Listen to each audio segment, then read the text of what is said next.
Examining the freshly forged blade, weapon shop master Donga asks Kururi Hilan if he crafted the sword himself, and Kururi answers with an eager nod. When the master asks how long he has trained at the workshop since arriving in town, Kururi Hilan replies that a full year has already passed, declaring that the time has come for Lord Thorin Helan's foolish son to return home. Donga warns Kururi never to come back unless he firmly chooses his lifelong path as a dedicated blacksmith. Admitting that he has nothing left to teach him, the veteran master praises Kururi's terrifying talent and declares that he must now face the world on his own. Donga urges him to keep hammering metal daily so his hands never grow dull from lack of practice, leaving Kururi absolutely thrilled to have officially mastered his first practical trade. Reaching for a tree branch, Kururi hears his father call out, promising to buy him apples if he climbs down. Memories return of dying in an accident during his past life and reincarnating into another realm, discovering this is the world of the Genshu Academy video game he had played back on Earth. Genshu Academy is a game where the heroine bonds with royalty and nobility, but scheming rival villainesses constantly plot traps to hinder and sabotage the protagonist at every possible turn. Across the entire game, Kururi Hilan featured in only a single brief scene. In that storyline, the arrogant villainess gets disgraced, yet the ending somehow forces Kururi to marry her despite him living as an ordinary peasant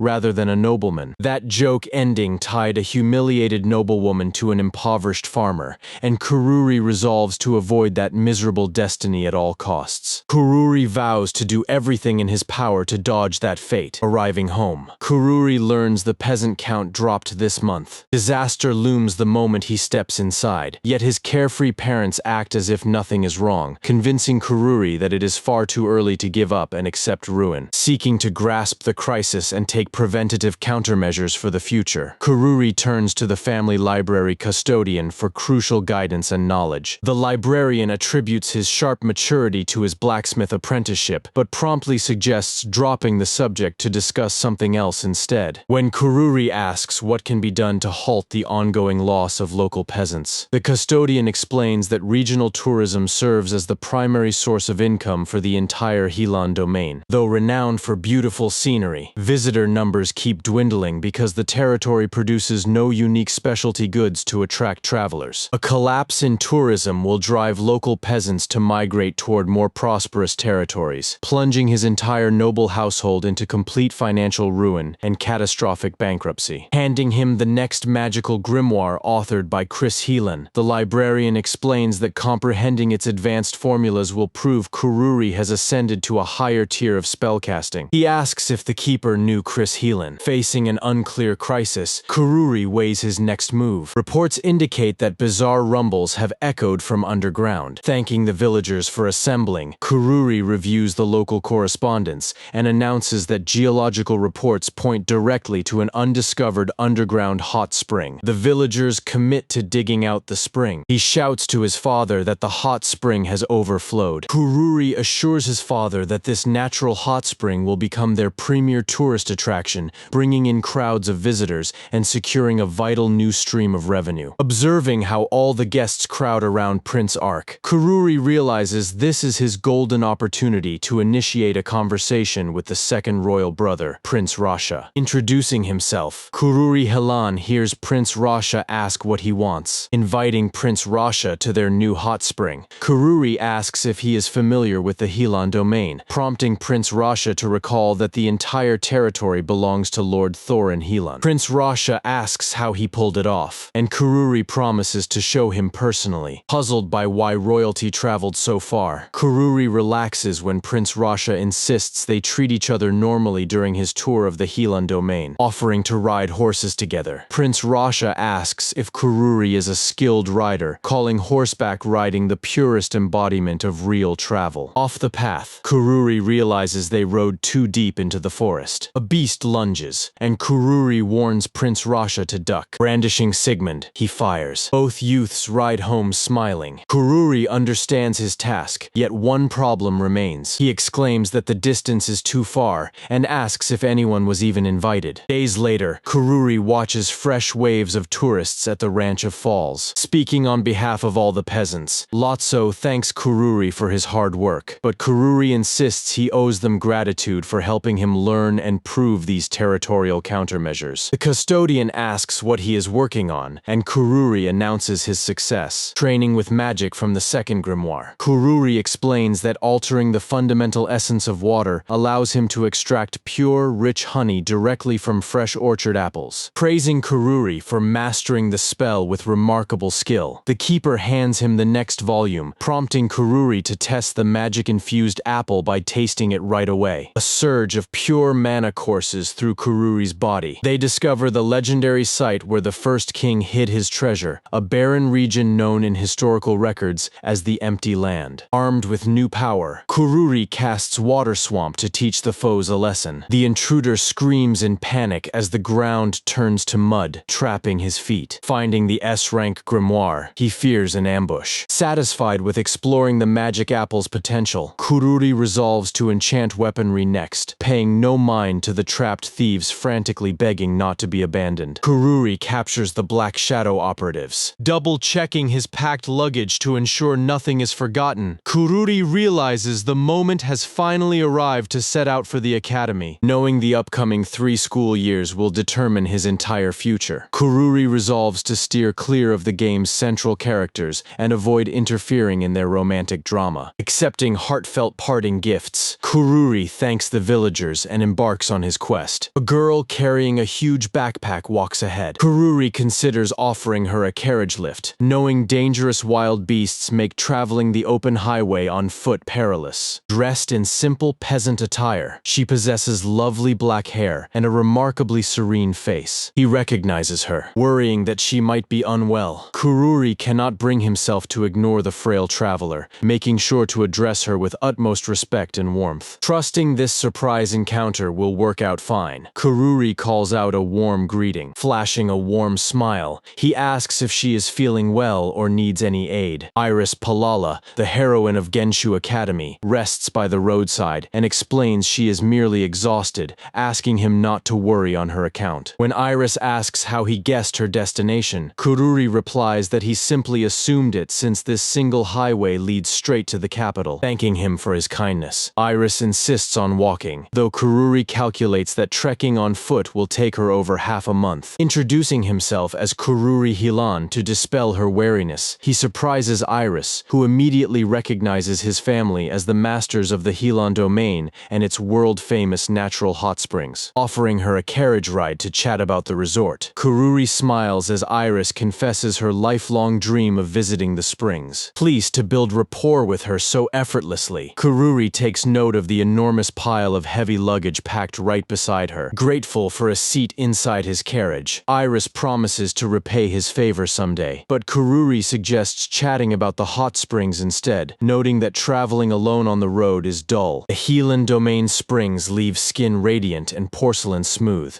and Kururi explains that recent discoveries prove drinking the mineral-rich spring water provides exceptional health benefits. Iris protests that she could never repay such hospitality, but Kururi insists that sharing a delicious roadside meal and discussing the Hilan domain will serve as full payment for her trip. Realizing their early encounter completely breaks the original game timeline, Kururi resolves to follow his own path, informing Iris that he has an important matter to share with her. Iris admits his mysterious words leave her confused, yet Kururi worries that academy life will prove harsh for a commoner student due to relentless discrimination from highborn nobles. Opening up, Iris reveals her blacksmith father passed away when she was 12, forcing her to toil in the fields alongside her mother and siblings to survive under crushing provincial taxes. Though overjoyed by her academy admission, Iris confesses to feeling deeply lonely leaving home, prompting a concerned Kururi to lift her spirits with humorous tales about Lord Thorin Hilan. The carriage halts abruptly, and Kururi senses trouble up ahead. Monsters ambush travelers ahead, stealing their vital academy entrance entrance passes. Moved by the victim's frantic tears and desperate pleas, Kururi refuses to turn away, immediately rallying his guards to launch an assault. Kururi knows he can easily handle the monsters alone, yet realizes Iris is far too proud to accept any assistance without contributing to the battle herself. Planning the attack, Kururi strikes the lead beast so Iris can bombard the second monster with magic, though Iris worries the targets are positioned too far away. Roaring aloud, he unleashes fire. Iris caught his cue and lunged as the second beast closed in. Tears flooded her eyes as her blade snapped in two. She sobbed that her mother had scraped together every coin for that sword,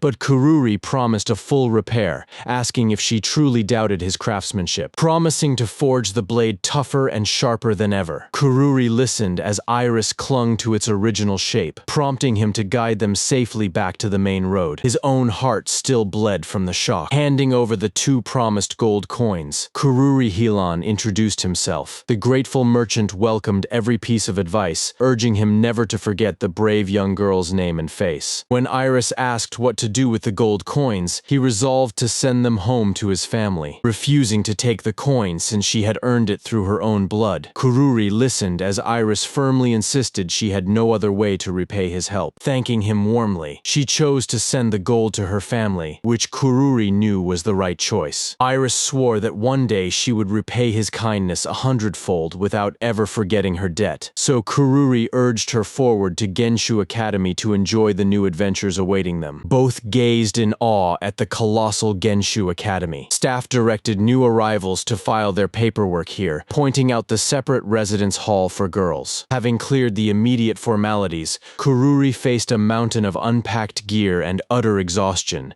deciding to postpone the remaining chores until tomorrow. Every direction revealed towering stone halls, proving the academy was ridiculously massive. Returning to his beloved forge after several days away filled Kururi with pure satisfaction. It was not a stone wall, but a giant man. Kururi Hilan introduced himself and asked if they were truly the same age, struck by the deep, booming resonance of his neighbor's voice. The neighbor stated he hailed from Wing 1 Room 2, the proud son of Royal Knight Captain Wayne Lott, whose household bordered the Hilan domain. Apologizing, he explained his return. Flustered by their previous talk, the neighbor admitted he forgot to mention it. A loud knock rang out. He explained that since early childhood he had pursued martial power and refined his swordplay, entering Genshu Academy at his father's strict insistence to develop his inner character. Finally catching sight of his face, Kururi invited him to sit down anywhere. Inviting him inside felt like a mistake with the giant towering right behind. Having this hulking warrior sit directly behind his back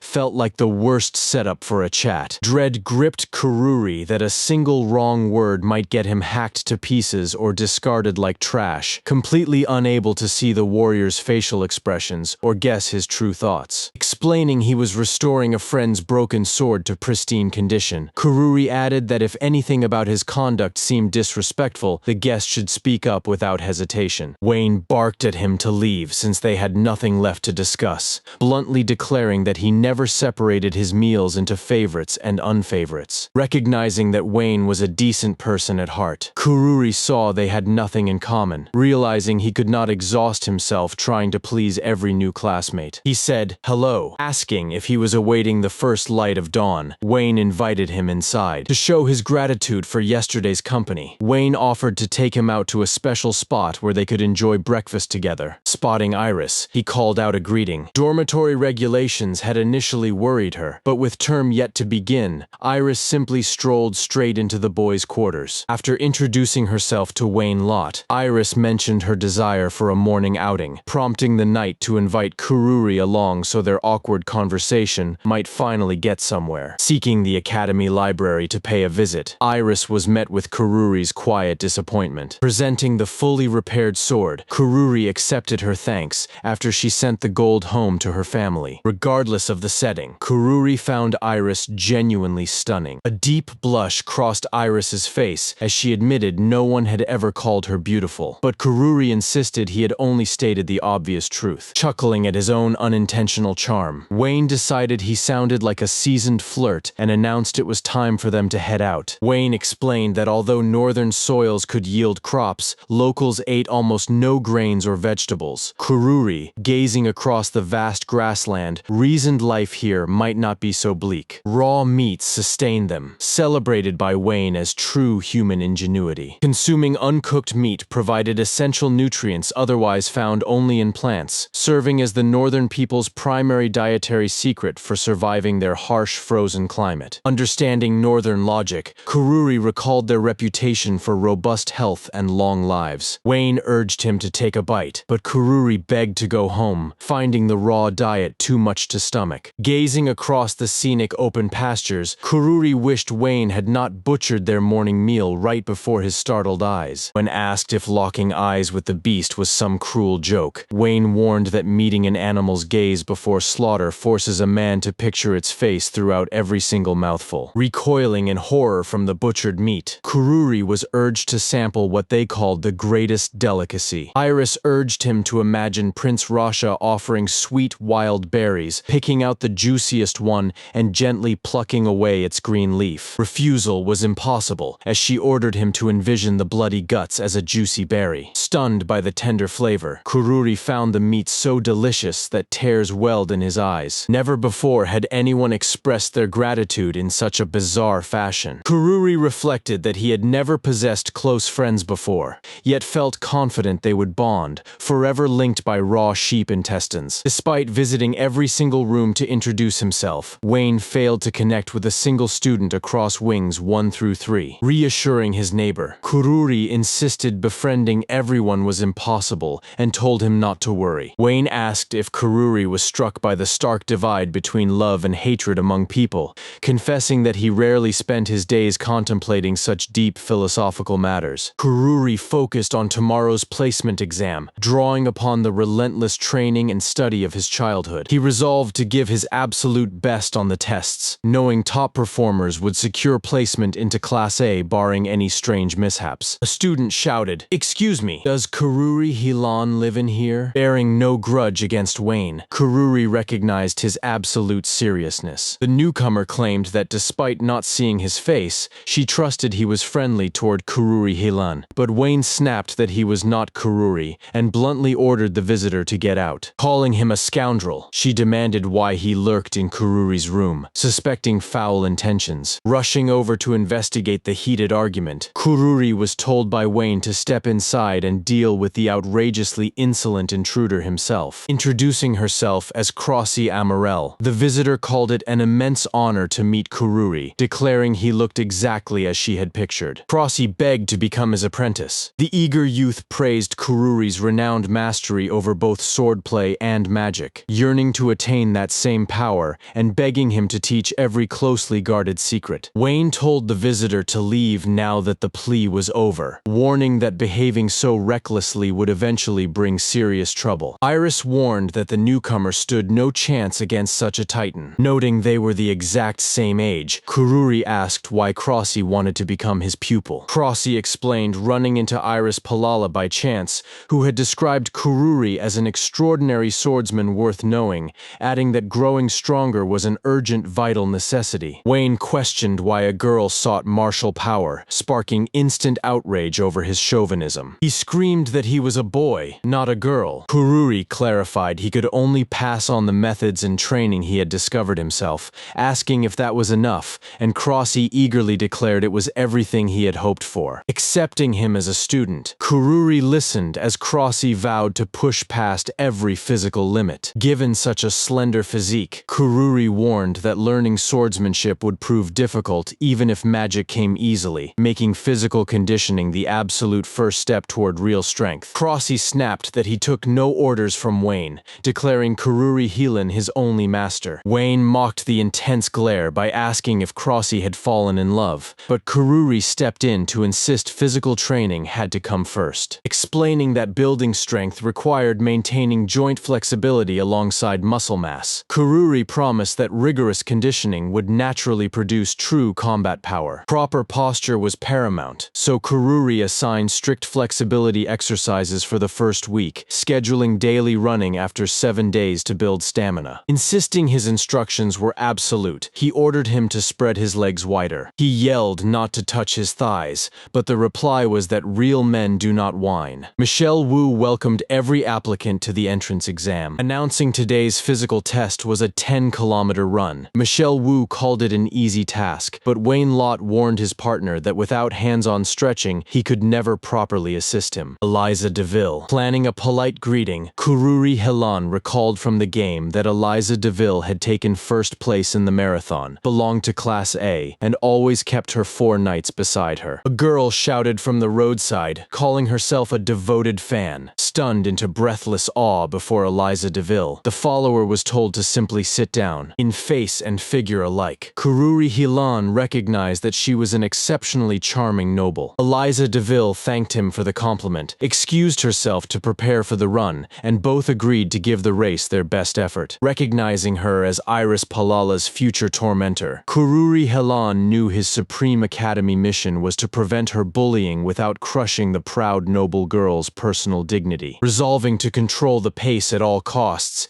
he aimed to secure second place in the race. She remarked that he clearly retained plenty of stamina. Iris Palala and Eliza DeVille ran. He wanted to urge Iris Palala to lose so she could escape bullying, but held back. Eliza DeVille sped past earlier. A spectator cheered for Eliza DeVille. Nothing could stop this outcome. Since Kururi Hilan knew Iris Palala's unmatched talent earned the commoner admission after achieving brilliant results across every single academy test. Checking Wayne Lott's posted score, he knew the result surpassed all expectations. Crossy Amorel missed placement in a higher class after scoring 122 in physical tests and 114 on written exams, promising to push himself harder next time. Wayne Lott proposed that Kururi Hilan tutor him in academics in exchange for rigorous physical training, adding that a true man should never complain about eating his vegetables. Though Kururi Hilan had outperformed him in written exams and done his best, he remained far more curious about how Wayne Lott already knew his personal name. He offered a polite greeting, baffled by the strange, awkward silence between them. Ian DeVille was told to speak later. Eliza DeVille boasted of taking first place, declaring he would reach great heights in the future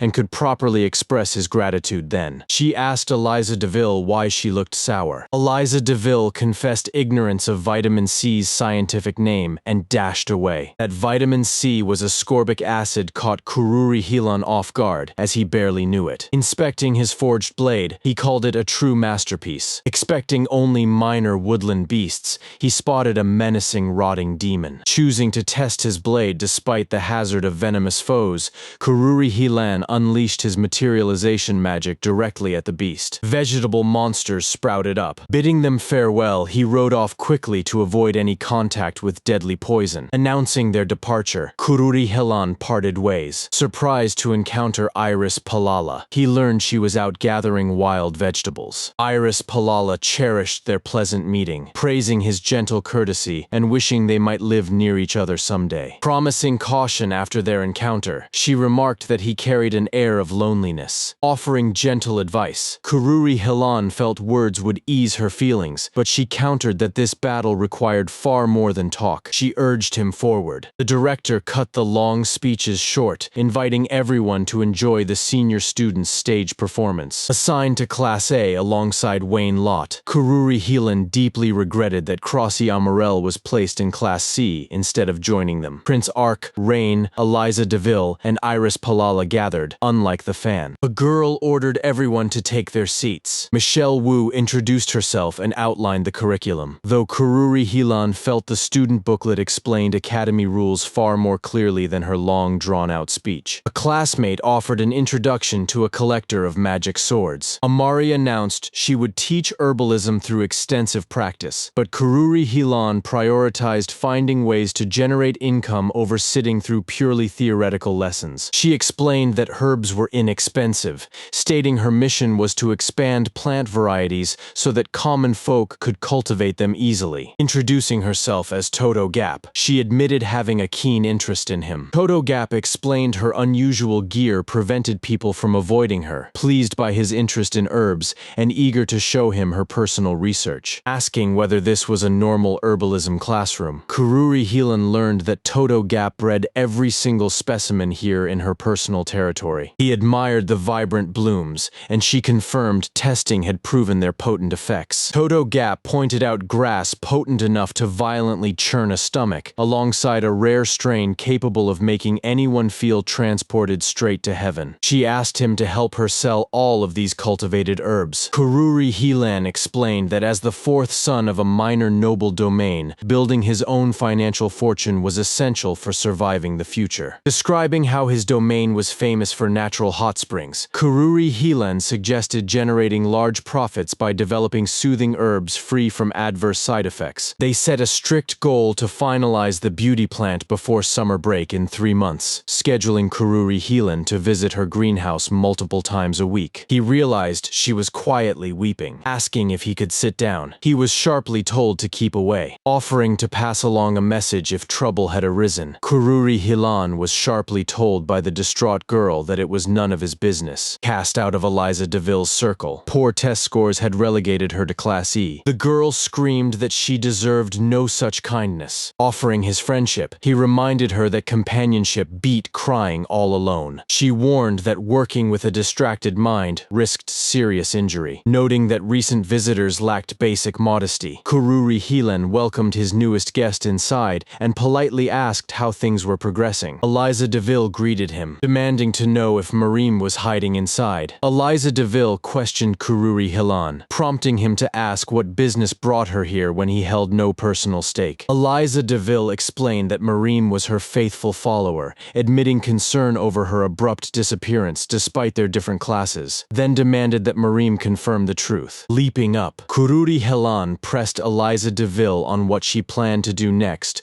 only for Eliza DeVille to announce their departure as Marim meekly agreed. Eliza DeVille declared punishment was unavoidable, arguing that disciplining a stray dog was entirely natural and that any true nobleman ought to understand such standard authority. Brushing off inquiries by calling her discipline a private matter, Eliza DeVille was halted by Kururi Hilan, who firmly refused to allow Marim to be dragged away from his personal room. Asked if she understood the situation, Marim answered through bitter tears that serving Eliza DeVille remained her sworn and inescapable duty. Kururi Hilan urged Eliza DeVille to grasp the pain of others, brushing off her angry command to shut up by insisting this counsel was for her own good and advising her to learn sympathy, urging her to abandon cruelty since bullying defied her true nature. Kururi Hilan unleashed his special technique, the friendship flick. Eliza DeVille burst into tears from the sharp pain, wailing that even her father never dared strike her, and furiously threatened to report the entire outrageous incident to him. Marim gasped in horror at what he had done to her beloved Eliza DeVille, pouncing on Kururi Hilan in fury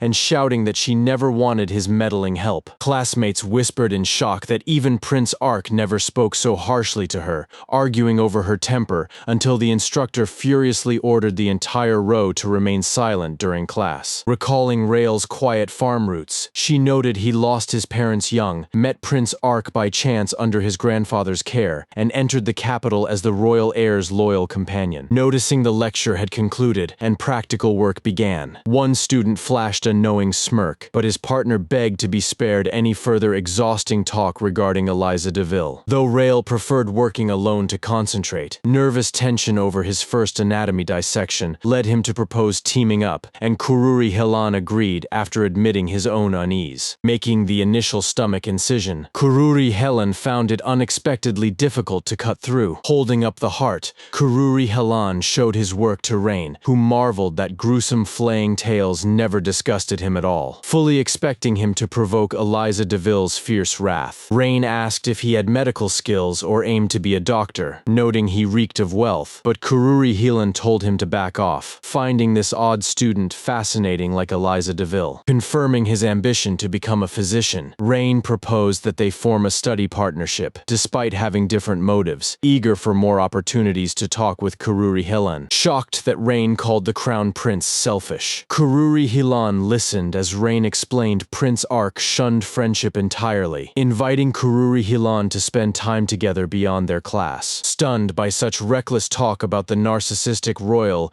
Kururi Hilan called him crazy, but Rain spotted an intriguing scene and asked Kururi Hilan if he knew a noble girl named Iris Palala. Concluding the autopsy, Kururi Hilan stepped back as Rain slapped his shoulder, declaring he loved such cold ruthlessness, though Kururi Hilan promptly promptly clarified he had no romantic interest. Praising his natural medical aptitude, Rain admired Kururi Helan for his clean incisions and masterly handling of dissected tissue, sensing an uncanny mystery beneath his polished composure. Rain insisted Kururi Helan needed only practical experience to excel, claiming his iron determination made him far better suited for surgery than ordinary medical students. Accepting that livestock are slaughtered for food, Rain confessed that taking animal lives during dissections to study medicine weighed heavily on his conscience, troubling his inner peace. Eager to become a healer, Rain struggled with deep guilt over the dissected beasts, pained by the harsh reality that their corpses would simply be tossed into the garbage after class. Noting the dull tools made suturing difficult, Kururi Helan offered to forge superior instruments, urging Rain to adapt and pursue his dream since medicine holds diverse paths for healers. Asked what he planned to do with the carcass, Kururi Helan requested permission to bury it personally, and after gaining approval to proceed, Rain gladly offered to help dig the grave. Rain declared he would keep burying the remains so long as guilt lingered, viewing that remorse as noble, and when Kururi Helan asked for assistance, Rain agreed without hesitation. Sipping hot coffee on a peaceful holiday morning, Kururi Helan relaxed with a book, enjoying a wonderfully calm weekend. Spotting a creepy volume titled Applied Curses, Kururi Helan wondered why anyone needed instructions for hexes that felt so effortless to cast. Wondering if Iris Palala had borrowed the missing text, Kururi Helan checked potato growing skills on the shelf, finding volumes 1 and 3 intact, with only the second volume missing. Iris Palala asked what he was reading, and Kururi Helan explained it was the history of the Kudan kingdom, prompting her to admit she was equally awed by the realm's vast size upon arrival. Teasing Kururi Helan for his studious habits, Iris Palala felt sure his book held wonders. Realizing Iris Palala never took the second volume despite breaking her promise not to laugh, Kururi Helan apologized for the intrusion and bid her farewell until their next encounter. Ruling out Iris Palala, Kururi Helan suspected Wayne Lott took the farming text. Curious why Wayne Lott would study potatoes as he searched around for the elusive missing second volume. Recognizing Eliza DeVille, he asked. Assuming Eliza DeVille secretly loved buttered potatoes, Kururi Helan demanded to know why she was laughing and whether she had noticed him searching the library shelves. Eliza DeVille blamed him for spreading rumors to make people hate her, but he denied any malice. Iris Palala warned that holding the cursed grimoire allowed her to send him straight to the afterlife, shocking Kururi Helan as he frantically pleaded with her to wait. Intrigued by the topic, Iris Palala suggested they discuss potato farming, picturing people enjoying hot buttered potatoes at the thermal springs. Kururi Helan watched Eliza DeVille doubt her assumptions. Eliza DeVille asked what he thought she called his kind. Glaring coldly, Eliza DeVille warned that digging into potatoes would burn. Though surprised by his interest in agriculture, Eliza DeVille ordered him never to speak of it to prevent rumors spreading, abruptly turning on her heel to leave the room at once. Fearing curses, Kururi Helan begged her to stop, but she vowed to do as she pleased. Wayne Lott grabbed Kururi Helan, calling him a study-obsessed maniac oblivious to last night's readings,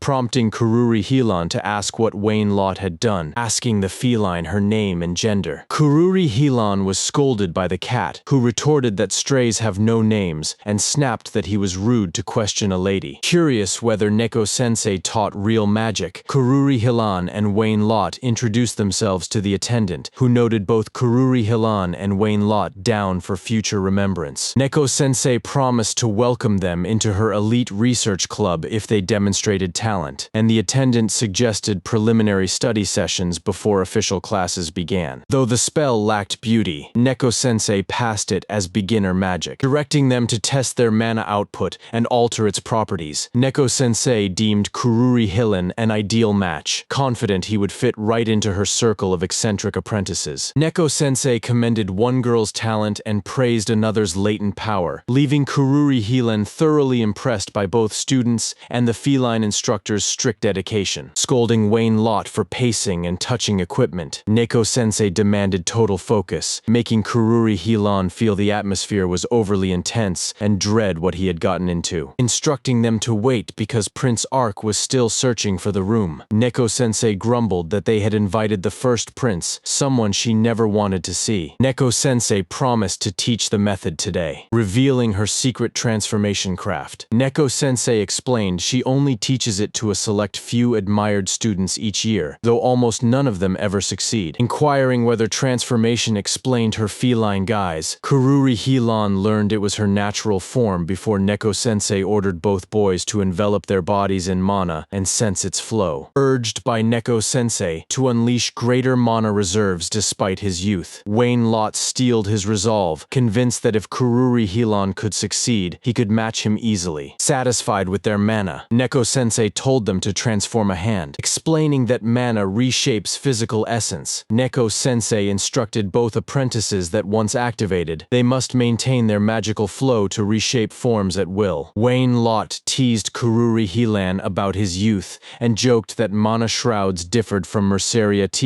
leaving Kururi Hilan shaking his head at the crude and unnecessary banter. Shouting in pure delight after succeeding, Kururi Hilan thanked Neko-sensei, who secretly praised his genius and noted Prince Ark remained utterly mediocre despite holding royal blood. Ending the lesson for the day, Neko-sensei promised the next step later, prompting Wayne Lot and Kururi Hilan to celebrate together. Wayne Lot declared that though Kururi Hilan led for now, he would triumph in the end, to which Kururi Hilan replied that the rivalry mattered nothing to him, irritated by the close bond between them. Wayne Lot pressed Kururi Hilan about his ties with Iris Palala, only for Kururi Hilan to respond that they were simple friends. Kururi Hilan chuckled that he was only joking, but under Wayne Lot's probing glare, repeated they were merely friends, leaving Wayne Lot doubtful. Wayne Lot refused to believe Kururi Hilan was ordinary if picky Iris Palala favored him, and Kururi Hilan wondered if Iris Palala truly viewed this annoying companion as her royal prince. Stating he needed to finish forging blades in his workshop, Kururi Hilan described his weaponry, prompting Wayne Lot to wonder if they matched magic swords and urge him to come along. Explaining that master blacksmiths forged each weapon with enough value to fund a lifetime of luxury, Wayne Lot convinced Kururi Hilan that refusing to help was utterly unthinkable. Wayne Lot shouted in triumph that he did it. Heading toward the herbalism greenhouse, Kururi Hilan gladly welcomed Iris Palala when she expressed curiosity and asked to accompany him to inspect the rare plants. Admiring the massive silver vine, Iris Palala startled Kururi Hilan in the greenhouse. He assured the students she posed no danger, though Iris Palala retorted that was for her to decide. Marveling at the enormous silver vine, Iris Palala asked how the botanist cultivated it and suggested crossbreeding vegetables. Learning the plant resulted from multiple hybrid crosses. Seeking instruction on the breeding technique, Iris Palala received encouragement that anything was possible, along with approval from the others. Declaring her new goal, Iris Palala vowed to become a herbalist. Puzzling over Iris Palala's true nature, Kururi Hilan knew she meant no harm, as another student revealed a healing herb cultivated right alongside the plant. Iris Palala requested. The student explained that these petals regenerate skin cells, adding that rubbing their extract maintains healing for 10 full hours even through sleep. Noting the salve left skin smooth with a fragrant scent, a classmate exclaimed it would sell for a fortune, proposing they use this formula as a foundation to perfect over summer. Kururi Hilan gained her agreement that further refinement would polish away every lingering flaw for superior results. Prince Ark admitted he once deeply despised Kururi Hilan before enjoying their teamwork, and Wayne Lot revealed he contacted Neko-sensei specifically to join forces with Kururi Hilan. Grumbling that Prince Ark unfairly cut ahead in line, Rain invited Kururi Hilan to visit his private quarters right after their classes ended, urging him to arrive before dusk fell. Kururi Hilan explained that ordinary surgical tools were blunt and ripped tissue apart,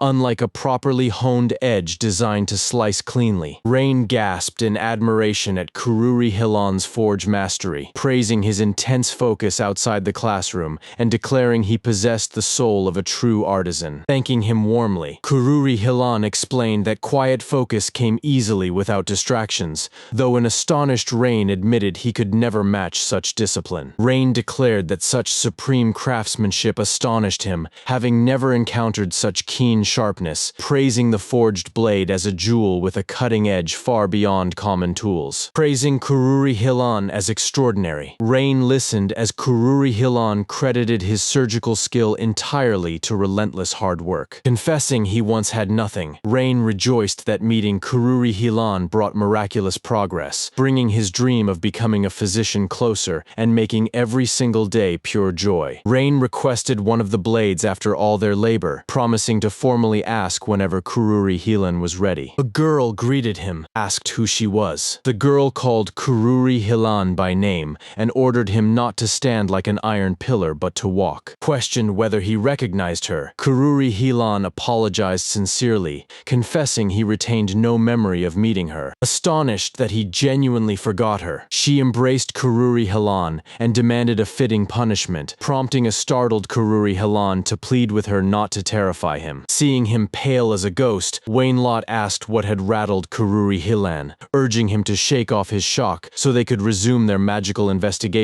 without delay. Neko-sensei used both hands to transform, leaving Wainlot and Kururi Hilan awed. Offering the dried fish, Kururi Hilan explained Wainlot prepared the tasty catch for Neko-sensei, who huffed that such common snacks should never be offered to a refined lady like her, urging her to shut up. Kururi Hilan hears her insist she needs just a little more, praising him as a talented student for pulling it off. Neko-sensei instructs Kururi Hilan to manifest a tail, shift each limb step by step, and ease his tense concentration without breaking form. Stunned that Kururi Hilan mastered transformation faster than anyone in history, Neko-sensei calls it an astonishing milestone and promptly orders her gifted pupil to compress his magical power. Eager to learn the secret, Wainlot begs for instruction, but Neko-sensei warns that his unstable skills require rigorous training to hold form for 1 or 2 hours. Taking advantage of an empty street over the weekend, Kururi Hilan decides nobody is around and tests his beast shift out in the open. Eliza DeVille wakes him up. Noticing how freely he roams and naps at will, Eliza DeVille softly admits she envies his liberty and longs to stay by his side just a little longer. Lamenting that her noble life feels like a caged bird, Eliza DeVille yearns for his freedom, unaware Kururi Hilan is trapped beneath feline fur. Eliza DeVille asks to be his friend. He asks if she is all right. Shock grips Eliza DeVille at the sight. Flashing a smile, he asks if she is fine as she cries his name. Eliza DeVille sprints after him. Next morning, Kururi Hilan admits he barely escaped both days and cannot let this chaos continue. A sealed letter slides beneath his door, bracing for a deadly curse, demon, snake, or tiger concealed inside. Kururi Hilan knows he cannot hesitate and must act decisively, confident that petty dark magic cannot truly harm him in the least. Riding with sleepless anxiety over their encounter, Eliza DeVille checks on Kururi Hilan and subtly reminds him that her beloved father serves as the nation's most respected prime minister. Wondering whether she hastily scribbled or furiously carved the words into the parchment, Kururi Hilan pours himself a cup of tea and continues reading, framing their meeting as an unfortunate blunder. Eliza DeVille demands absolute secrecy, so she preserves her honor. Kururi Hilan keeps his life, and both sides walk away mutually protected. Leaning against his sofa, Kururi Hilan recognizes the clear threat in her polite prose,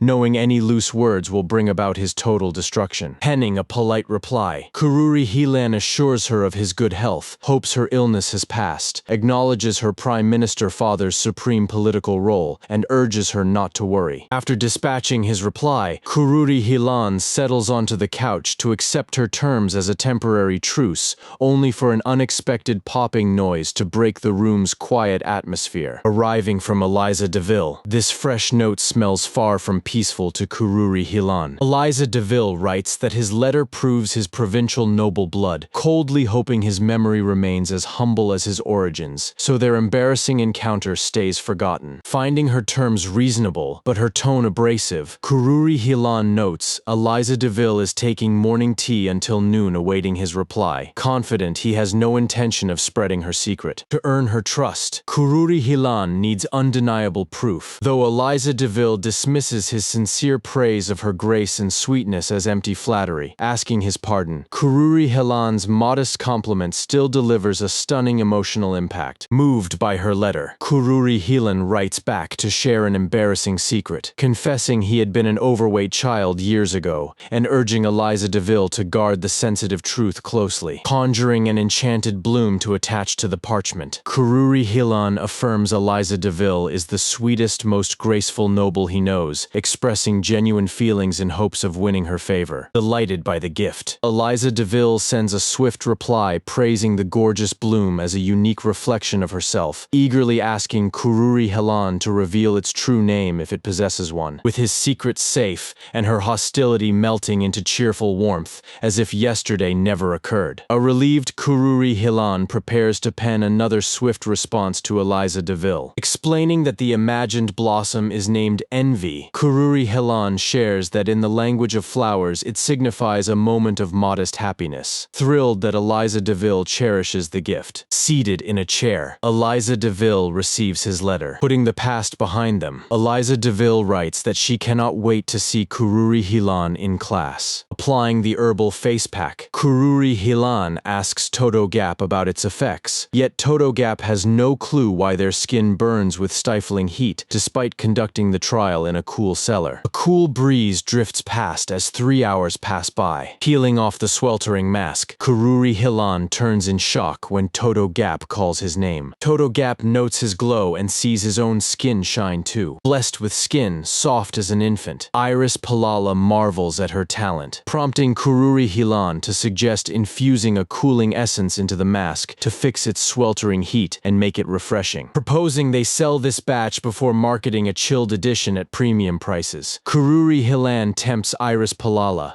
right before another girl steps forward to comment on how fun they look. Explaining their cosmetic trials, Kururi Hilan asks Iris Palala about her agricultural progress, prompting her to confess that the prototype crops sprouted human faces. Potatoes, leafy greens, root crops, grains, and fruits flourish across the soil, each expanding to 10 times its normal agricultural size. Iris Palala asks which seeds he will sow first. Unsure of the outcome, Iris Palala stresses that verification is mandatory for experimental prototypes, warning Kururi Hilan not to blame her if the strange seeds fail to germinate. Kururi Hilan asks if she will send produce home, and she confirms, admiring how humble Iris Palala remains despite entering elite Genshu Academy. Kururi Hilan resolves to learn from her, sowing the seeds in hopes of securing a generous share of the harvest. Greed runs high, channeling mana to materialize microscopic seeds. Kururi Hilan watches bizarre carrots bearing human faces leap straight out of the rich dirt. Assuming the crop is another failure, Kururi Hilan is flabbergasted when Iris Palala cradles a mutant carrot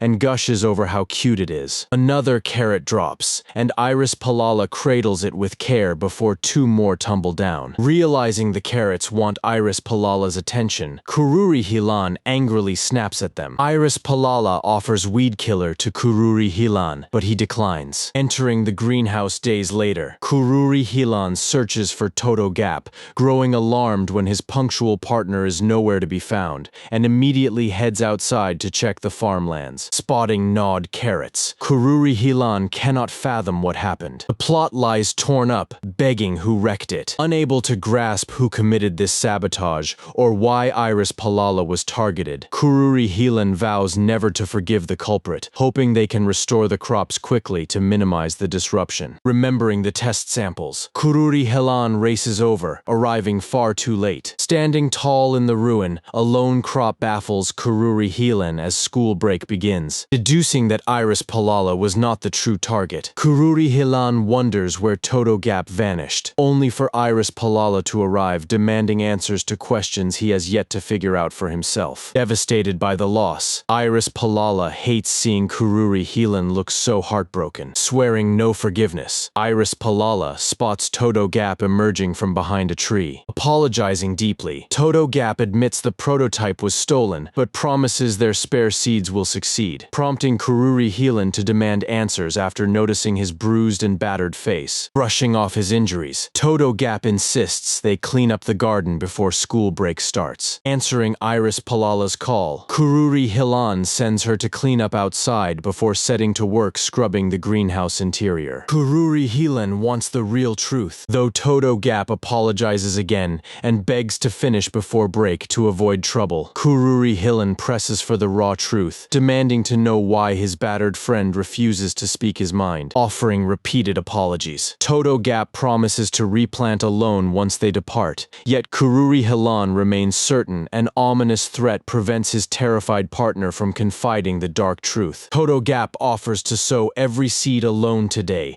urging Iris Palala and Kururi Hilan to go home. Standing firmly behind him, Kururi Hilan offers help alongside Iris Palala, and though Todo Gap warns she must study for exams, she refuses to leave and insists on seeing the replanting through. Despite Todo Gap claiming one worker is enough, Kururi Hilan and Iris Palala trade glances and flank their battered friend, refusing to abandon him or leave their damaged greenhouse in ruins. Unable to solve this alone as Todo Gap stays silent, Kururi Hilan wonders what move to make next, pestering Kururi Helen about his gloomy mood and shrinking distance. An arrogant peer asks if they are finally friends, but Kururi Helen lacks the patience to entertain such frivolous banter. A classmate steps forward with valuable intel about the culprit behind the garden wreckage, instantly piquing Kururi Helen's interest. Though indifferent to the informant and wary of playing into a rival's scheme, Kururi Helen is intrigued by the valuable offer and firmly demands the intelligence report. Reading the dossier, Kururi Helen sees why Todo Gap was powerless. Ryan Christopher Mori Gap raided the garden at 4 in the afternoon, looted the plants, and fled with his destructive thugs. Todo Gap pursued them only to be beaten, unable to defy Ryan Christopher Mori Gap's main family branch due to their dominant status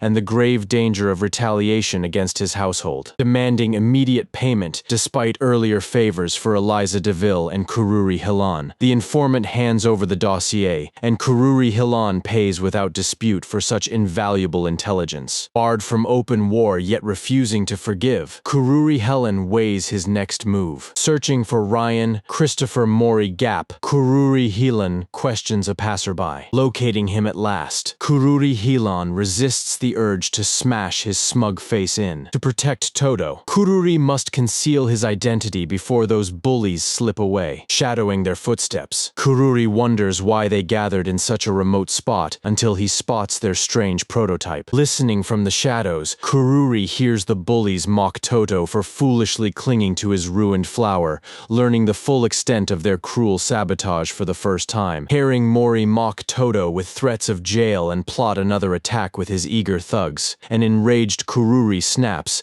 determined to make the bullies taste the exact nightmare he once endured. Stepping into view, Kururi asks if they find it funny. Disguised as a face-carved carrot, he ensures his nightmares will haunt them, offering his identity out of pure mercy. He claims to be the ruined garden plant. The boys call it impossible, yet their naive age breeds terror right before Kururi resorts to violence. His fist slams into a face. Next, a hard blow strikes his gut. Mori rushes in, striking at the carrot guys. Remaining calm, Kururi wrestles him to the dirt and pins his arm behind his back. Desperate, the panicking thug channels hostile magic, warning Kururi that his disguise will soon dissolve as Mori bets Todo orchestrated the entire ambush. Kururi's illusion dissolves before the shocked bullies, prompting him to declare that Toto never asked for help, and this retaliation was his own choice. Mori sneers that he will thrash Kururi first before hunting down Toto, but Kururi demands the bully target him alone and leave Toto in peace, though the vicious rogue vows to beat them both. Instantly, Kururi smashes a fist into his face, swearing upon his own noble name. Kururi warns that another scheme will bring zero mercy, vowing to slaughter them without regret if they ever dare cause Toto or his allies any trouble. Sternly, he forbids them from touching their belongings ever again, promising to eliminate them if they conspire behind his back. Terrified, the bullies flee into the distance as Kururi collapses to the dirt, brooding over the trouble his outburst might cause Toto later. Afterward, Kururi offers his deep apology. Stunned to discover Kururi inside the punishment room, Toto marvels at his friend overcoming 3 foes at once, praising such reckless courage, even as Kururi apologizes for acting wrongly. Though surprised at first, Toto refuses to hold a grudge against a loyal companion who took drastic action to defend him in fury. Kururi warns of potential repercussions, yet Toto reassures him that minor trouble will not kill him, feeling immense satisfaction now that the bullies finally received their punishment. Trapped inside the punishment room without a clear plan, Kururi welcomes a visit from Eliza, Donga, who explains that she already planned to meet him and brought along warm food as instructed. Fearing he might grow bored, Eliza hands him her favorite book, earning his thanks. Arriving with the class notebooks Kururi left behind, Iris reveals that Rail told her all about the wild brawl, praising his gallant stand as undeniably cool, an opinion Eliza fully shares. Iris stands by his righteous deed, but Eliza supports him even more fiercely. Overwhelmed by his loyal friends, Kururi feels completely rescued as Academy life races forward, letting the wild rumors of the brawl fade away into total silence once final exams conclude. Exam results soon finalize class placements. Iris excels at the top, Eliza ranks 17th due to her demanding medical studies, and the Academy releases everyone for a 2-month summer break. Word spreads that Prince Ark invited Iris on a summer getaway, only to suffer a blunt rejection, leaving the pathetic royal moping around Academy halls in total misery. Recalling the original game plot where Iris spent the 2-month summer break entirely alone, Kururi realizes how terribly isolated she would be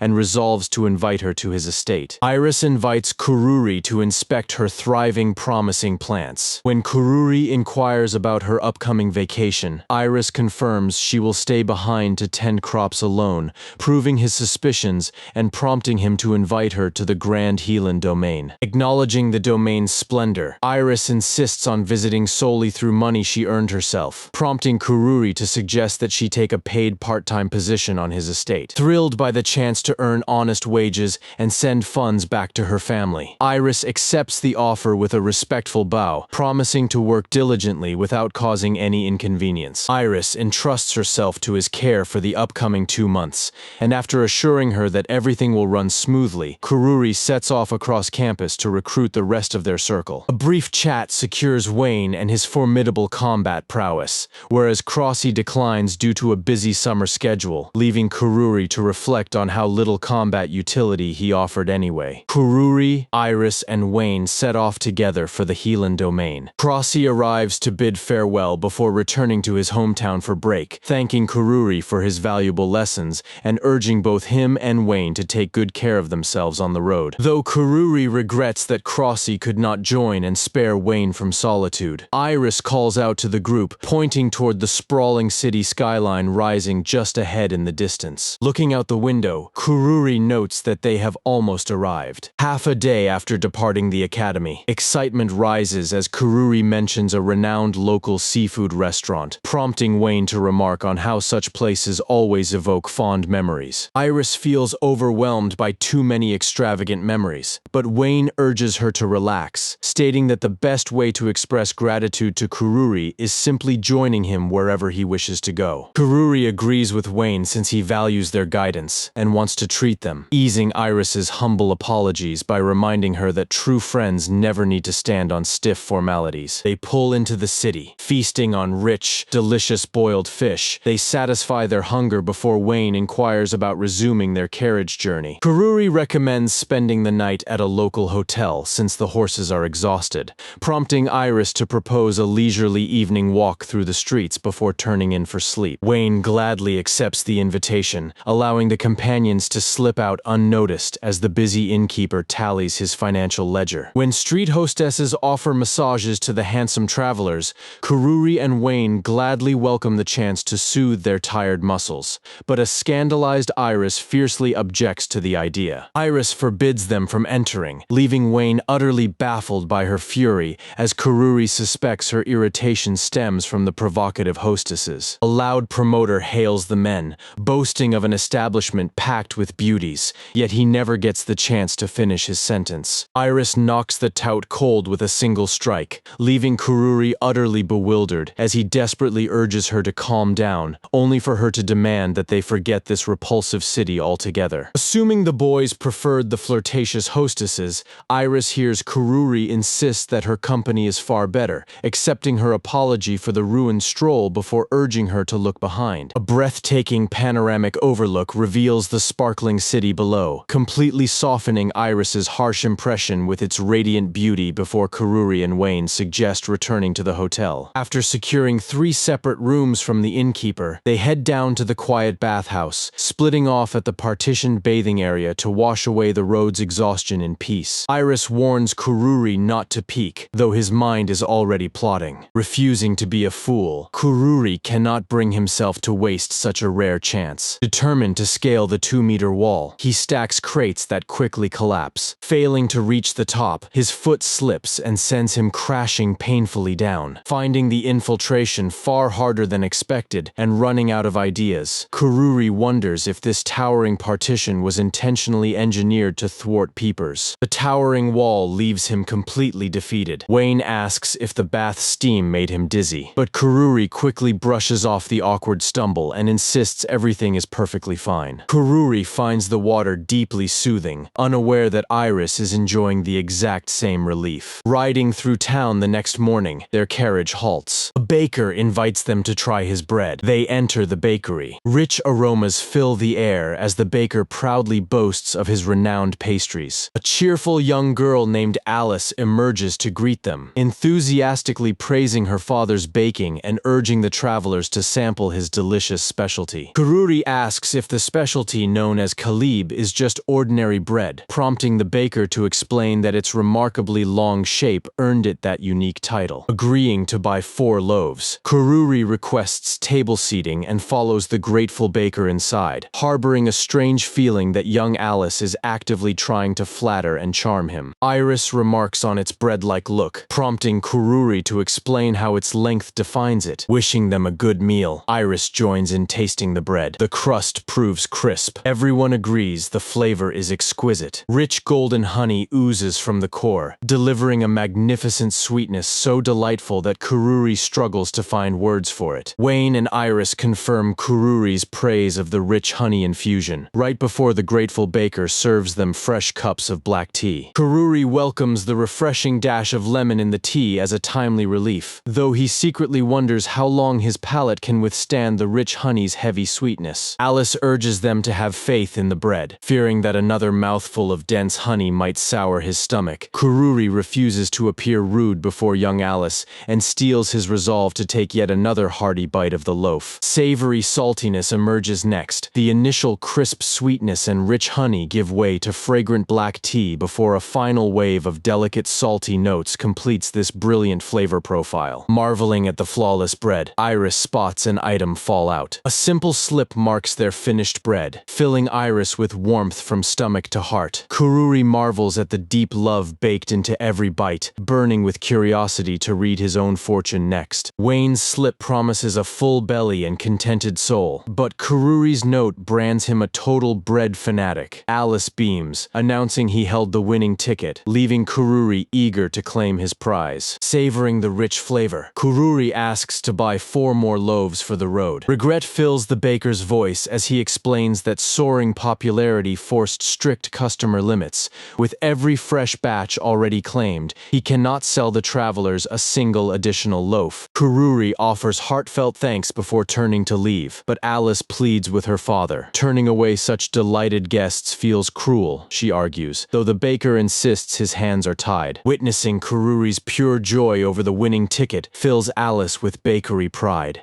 She desperately wants these travelers to choose as many warm loaves as their hungry hearts desire without limits. Struck by Alice's rare passion, the mother urges her husband to grant this one exception. Looking closely at his determined daughter, the baker realizes she has grown into a thoughtful young woman. Relenting, the baker offers all 33 remaining loaves. Kururi praises Alice for championing their cause and unlocking the bakery's finest treasures, confidently stepping up to claim them. Kururi buys all 33 loaves. Wayne asks what to do with them. Staring at the pile of 33 loaves, Iris happily offers to help finish it. Kururi scratches his head in complete bewilderment, wondering what bizarre madness possessed him to buy it all. Watching the river widen, Kururi announces they are nearing the Heelan domain, headed for the estate, far away in the royal castle where Prince Ark resides. Prince Rasha bickers with Maria Kudan until she drops to her knees, dramatically screaming in agony over an unbearable stomachache. The agony is entirely staged, a clever trick by the Kudan princess. Refusing to waste her annual summer break on dull court chatter, Maria plots a subtle escape. Outright fleeing lacks royal dignity, and Prince Rasha's suspicions will hardly slow down her getaway. Universally adored, Maria excels as top honor student, flawless in athletic athletics and wits. Perfection feels suffocating without adventure or a worthy rival to test her skills. When Prince Rasha announces their journey to the Helan domain, excitement stirs within the restless princess. Maria instantly decides that she must join this trip. Princess Irina from the neighboring realm approaches Maria with deep concern,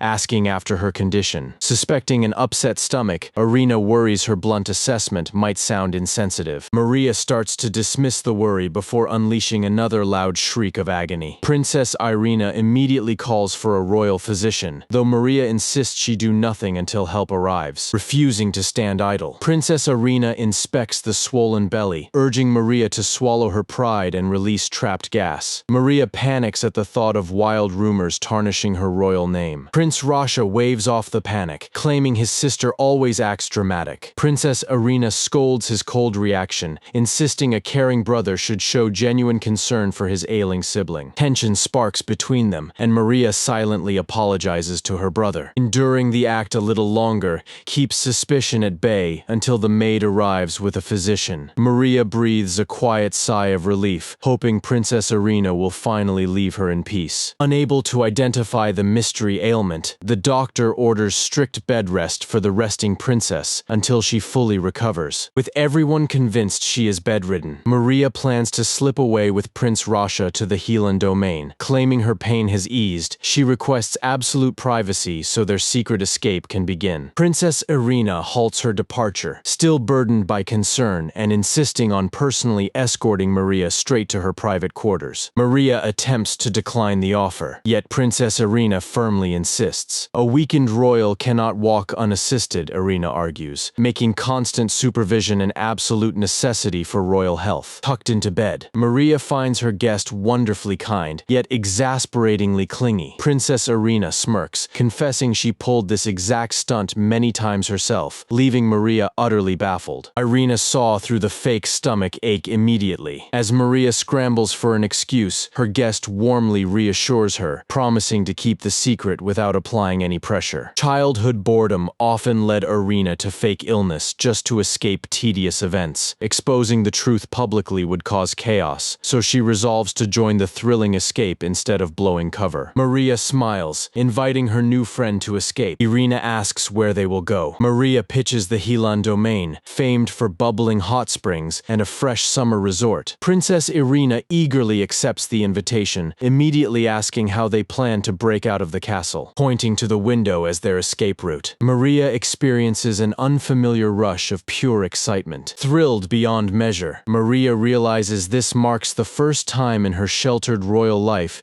she has found a true partner in fun. She feels alive beside her. Irina smiles and steps down beside Maria. Catching up with Prince Rasha, Maria announces that Princess Irina and she are coming along. Prince Rasha panics over the diplomatic nightmare of a foreign princess vanishing, but Princess Irina calms him by revealing official royal permits to travel the Kudan kingdom for 2 full months. Their strict chaperone transforms into an adventurous ally, removing every obstacle. Princess Irina politely asks Prince Rasha to look after them, and Maria vows to make this holiday unforgettable. Agreeing to drop formalities and use first names, the girls laugh as Prince Rasha puzzles over their escape. He cannot fathom how they slipped past the watchful guard posted outside the infirmary. Maria explains they slid down a rope from the window, outsmarting her mother. Princess Irina mentions it has been ages since she had such fun. Right before a stranger asks to join their carriage ride, a passenger dashes inside, announcing he is also traveling to the Helan domain. Maria calculates that Prince Rasha must now watch 3 people at once, greatly increasing their chances of escape. Princess Irina notices her smirk, asking what scheme she is plotting this time. Grinning, Maria whispers to stay ready to sprint, eager to show how princesses have fun. Irina asks about the timing, and Maria promises they will leap together the instant a chance arises. Though guards will catch them eventually, they will still secure 2 full days of pure freedom. Princess Irina finds jumping at top speed thrilling, but Maria warns of broken bones, insisting they wait for a full stop. Maria counts on her sharp local knowledge and stamina to outrun any pursuit. Prince Rasha announces an upcoming roadside rest stop to grab a quick meal before continuing. Exchanging thrilled glances, the 2 princesses realize their grand escape plan is unfolding perfectly. quickly. Time to act arrives as the passenger notes the Helan estate lies just down the road. Both girls leap from the carriage and dash into freedom. Princess Irina tells Maria to lead wherever she likes. Maria celebrates their success, thoroughly amused by Prince Rasha's sheer naivety. Pulling off the daring escape without a hitch, Princess Irina showers praise on Maria's brilliant scheme and nimble acrobatic somersault. Maria laughs, promising to teach her the stunt with practice. Heading toward the hot springs, Princess Irina asks for directions, and Maria proudly replies that she has the entire map memorized. Irina's warm admiration brings genuine joy to Maria's heart, proving what true friendship feels like. When Irina worries about sleeping outside if lost, Maria offers confident survival skills. They arrive at the hot springs surrounded by gorgeous flowers ready to soak in the beauty. Soaking in the warm water, Princess Irina marvels that such paradise existed. Princess Irina declares the creator must be truly extraordinary, and Maria agrees, delighted they can finally relax together in peace. Maria heard the Helan domain lord's son created this resort. Both girls happily splash in the water. Irina asks what comes after their bath, and Maria suggests grabbing delicious food. Irina loves the idea despite her grandfather's old scoldings, so Maria leads the way to the nearby arcade district. Strolling through the bustling street, Maria reflects on how long it has been since she hung out with another girl. The experience feels novel, yet undeniably thrilling. Both girls buy 2 pork skewers. The vendor gladly gifts Princess Irina an extra skewer. Irina thanks him sweetly, explaining to a curious Maria that men are effortlessly charmed and manipulated. Flash a little sweetness, Irina coaches, though Maria admits she lacks that charm. Recalling her father's lesson that mutual respect makes true friends, Irina smiles, claiming they bonded instantly. Shared joy defines true friendship, Maria realizes, recalling how hilarious it was to paint her sleeping father's face during a childhood prank. This adventure brings a thrilling new thrill, so Maria decides to showcase her marksmanship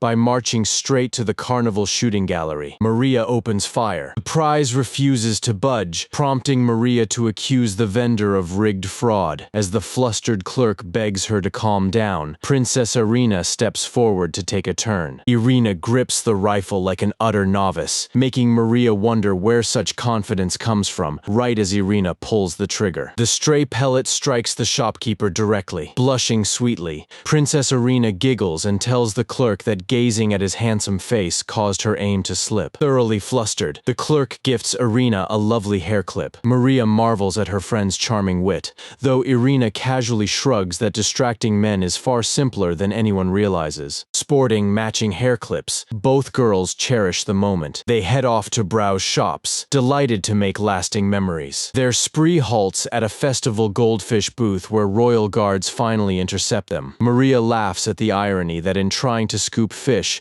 they were the ones caught. Flashing back to before the princesses fled, Kururi celebrates returning home, admiring the sparkling river. Iris praises the magnificent scenery, and Wayne notes that these rich waters offer prime fishing opportunities. Eager to linger and rest, Kururi proposes pitching a riverside camp. Warm blankets will fend off night chills and fresh grilled fish will feed them, so Kururi begins crafting makeshift tackle. Wayne gathers dry firewood as Iris fetches fishing line from the carriage. Bending spare nails into barbless hooks, the trio readies improvised gear that proves sturdy enough for the river. With rods assembled, Kururi asks about bait. Wayne quips that hungry river fish bite anything fragrant, leading the friends to bait their hooks with savory dried meat. Casting his line by the water, Kururi is delighted, studying his face. Iris remarked that Kururi looked just like her grandfather. He replied they were still on the edge of the Helan domain, confirming its capital was even more breathtaking. A heavy tug bent Kururi's rod as he hooked a massive river monster, only for the fish to slip free. Landing a catch with a barbless hook proved far too difficult for beginners like them. Having failed to get a single nibble, Iris felt out of luck compared to Kururi. He cursed his clumsy hands for losing the fish, yet the near miss Iris gave him the drive to land the prize next time. Iris almost landed a catch before it slipped free, making Kururi grin. Looking around, Iris asked where Wayne had gone, snapping Kururi out of his fishing trance. Wayne was nowhere along the riverbank, and the thought of him drowning felt completely absurd. Wayne erupted from the river, holding a massive fish, hoping it would feed everyone. Kururi assured him the feast was more than enough, as dusk settled in, urging the group to light a campfire. Setting up camp, the trio chatted about dinner. They went to sleep. Gazing upward, Iris admired the brilliance of the stars, only for Wayne to call her just as beautiful, stunning both her and Kururi on the spot. Wayne had already drifted off to sleep. Kururi knew his smooth charm would make him popular, having once worried Wayne would mourn Crossy Amarel, yet his friend was thoroughly enjoying the trip. Iris quietly wished she could be so direct before Kururi urged her to rest. He closed his eyes with a satisfied grin, eager for the morning when he would finally return to his home. Waking fully rested, the group boarded their carriage and set off toward the estate. As the manor came into view, crowds of townspeople gathered along the road to watch their master arrive. Recognizing Kururi, the villagers rushed forward in cheer, prompting Iris to marvel at his fame. He felt glad they remembered him, yet the unnatural frenzy sparked an ominous feeling in his chest. Their intense enthusiasm baffled Kururi at first,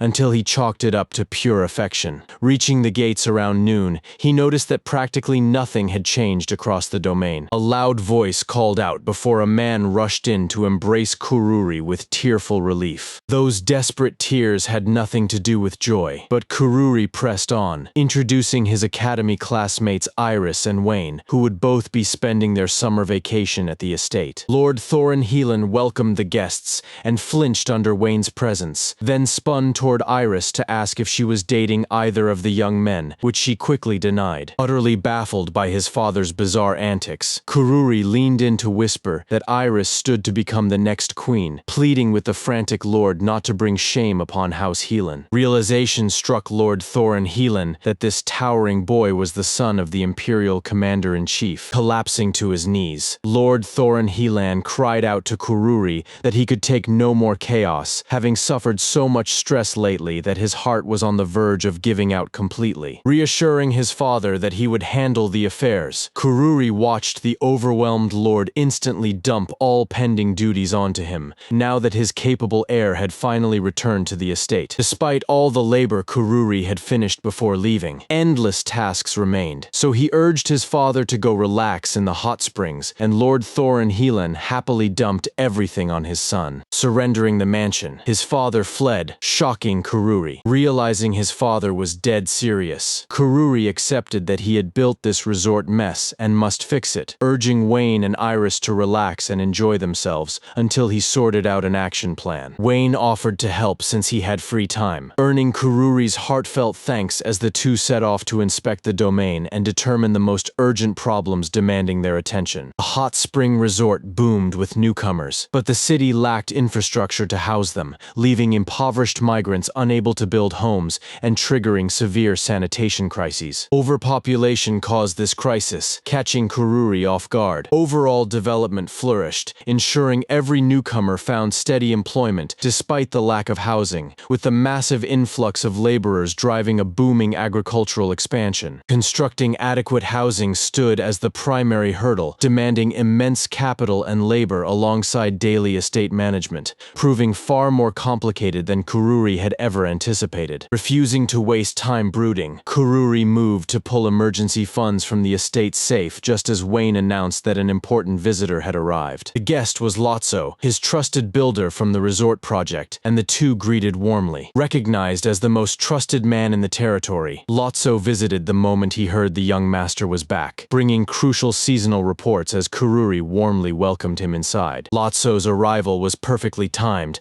allowing Kururi to pitch his bold new plan to spend the vault's treasury on constructing free residential homes for every homeless laborer in the region. When Kururi asked for his honest opinion, Lotso warned that giving homes away for free would spark bitter envy from paying citizens, a harsh reality Kururi had to acknowledge. Lotso proposed selling the properties at steep discounts to silence complaints, and even though the project would run at a heavy financial deficit, Kururi shrugged off the financial loss. Wasting no time, time, Lotso took charge of recruiting an experienced construction crew. Lotso stepped out to delegate his daily duties to his brothers, leaving Kururi in awe of his dependability just before Iris and Wayne entered to ask if the construction plan was finalized. Dividing the labor, Kururi and Wayne took on heavy manual work as Iris managed the documentation, launching a massive municipal project that drew housing applications from across the region. Word spread like wildfire and crowds swelled, leaving Lotso and Iris swamped with housing contracts and permits for the landless laborers. Over 100 workers labored alongside the young lord himself, whose presence inspired fierce productivity as the first entire month of their 2-month vacation went straight into building. Presenting a heavy purse of gold coins in gratitude, Kururi watched Lotso bow in deep honor, declaring that these lands would always prosper under the young master's visionary leadership. Lotso offered his aid whenever needed and turned to leave, but Iris called after him. Iris asked if they would meet again,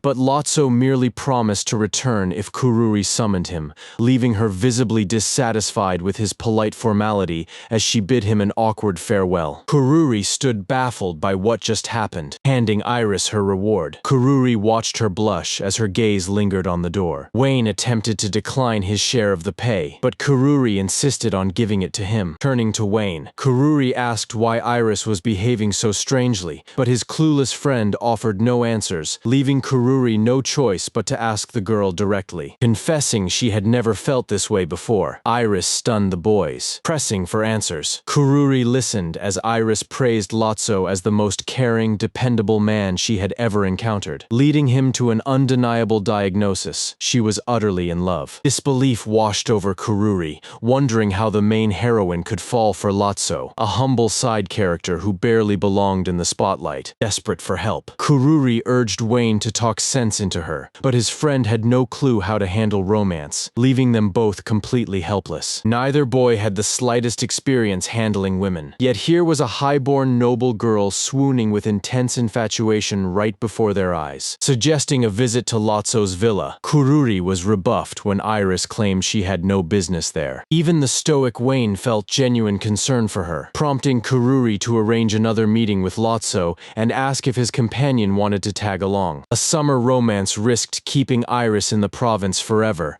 leaving Kururi in sheer panic over whether he would have to drop to his knees and beg forgiveness from Prince Ark at the academy. Lotso passed by the window. Panicking, Iris checked if her hair was neat, and Kururi reassured the flustered girl. The front bell rang out, jumping at the chime as if he were lovesick himself. Kururi stepped forward to greet Lotso. Admiring Lotso's honest face and wholesome aura, Kururi felt tempted to play matchmaker for two wonderful people, right as the craftsman presented his progress report from the holiday villa. Speeding through business before vacation ended served everyone, but Kururi could not help glancing at Iris, who sat fidgeting like a devoted young housewife trying her best to impress. Iris longed to sit closer, all as Lotso urged Kururi to review the critical points of his report. Sensing the thick tension gripping Iris, Kururi decided to play wingman, inviting her into the conversation by claiming Lotso's administrative report contained vital details she should hear. Invited inside to listen, Iris blushed crimson. Taking a seat opposite Lotso, Iris shot a piercing glare straight at Kururi, leaving him utterly puzzled as to why her fierce attention was locked on him rather than the handsome builder. Finishing his debrief, Lotso earned warm praise from Kururi, and Iris eagerly chimed in to call the builder incredible before the modest craftsman bowed in thanks and prepared to depart. Seeing Iris's crestfallen face,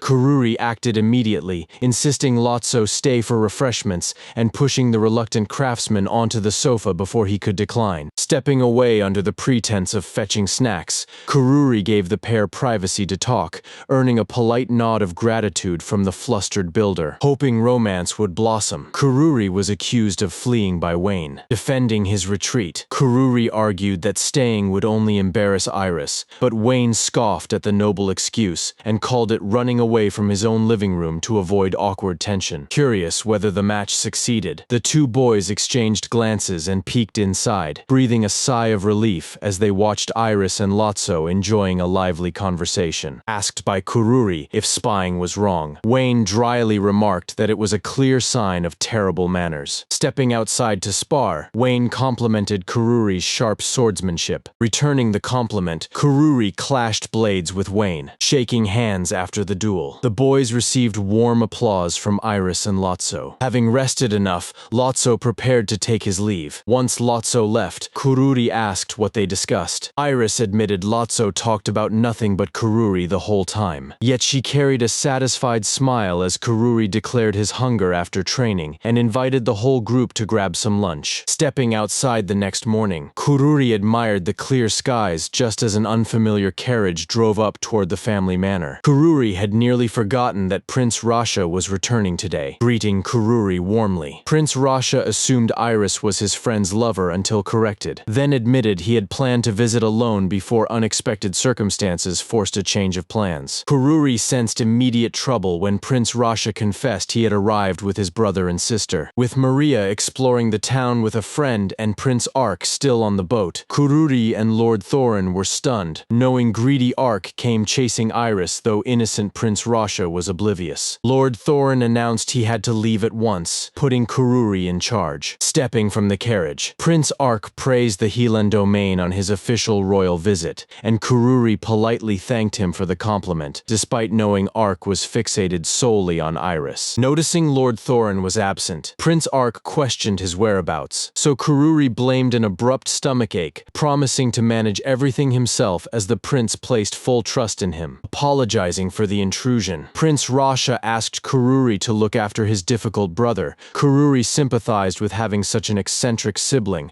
resolving to formally ask about their visit. Guiding Prince Rasha inside where Iris and Wayne were waiting, Kururi watched Prince Ark tense up, proving this official royal visit was just a flimsy excuse, instead of admitting he came for fun. Prince Rasha gave thanks and ran toward Iris as she waved. Turning toward Kururi, Prince Ark handed over an envelope sent for him. Assuming the letter came from Eliza DeVille, Kururi felt a strange flutter of happiness, baffled as to why hearing from her pleased him so much. Sharing a carriage ride with Prince Ark, Kururi endured the awkward silence, realizing they had nothing to discuss and that he needed some rest. Breaking the silence, Prince Ark asked why Wayne and Iris were visiting. Kururi explained they came to work and earn money, but the prince's mind remained entirely consumed by thoughts of Iris. Though eager to see Prince Ark win her heart, the royal heir's total lack of confidence made Kururi doubt whether helping him was worth the effort. Rather than talking to Iris, Prince Ark merely stole glances, needing to muster courage. Unluckily for Prince Ark, Iris was already infatuated with another man, dreading the fallout if Prince Ark discovered the truth. Kururi invited him home to taste a delicious fruit called watermelon, and the prince eagerly agreed just to see Iris as soon as possible. Prince Rasha, Iris, and Wayne ate the melon, rushing out to greet his brother and friend. Prince Rasha welcomed the new plan when Kururi suggested they all share a meal together, gladly inviting both newcomers to pull up chairs at the table, savoring the sweet watermelon. Kururi loved the taste as Iris boasted about spitting seeds far, nearly scolding Iris for unladylike behavior. Kururi let it slide since she had so much fun, turning his attention instead toward Prince Ark to see how the young royal handled the atmosphere. Prince Ark sank into deep despair over getting sidelined for the first time in his royal life. Ordinary noblewomen showered him with affection, but cold Iris completely disregarded his regal presence. Despite his wealth and handsome looks, Prince Ark failed to get a single word in. Could they already despise me? When did that even happen? Ark agonized, remarking that Prince Ark and Iris had known each other for ages at school. Kururi assumed they were close, prompting Ark to counter that Kururi spent just as much time interacting with her daily. Iris bluntly told Prince Ark not to delude himself, since they only shared a classroom. As Prince Ark slumped in total despair, Prince Rasha praised Iris as charming despite just meeting today, warmly offering his friendship, which she saw absolutely no reason to decline. Kururi concluded Prince Ark ought to pack his bags and leave, leaving the bathhouse thoroughly exhausted after Prince Ark spent the day moping like a lifeless zombie. Kururi felt glad the chaos was over, right until Prince Rasha approached him in the hallway. Prince Rasha thanked Kururi for managing his brother, father,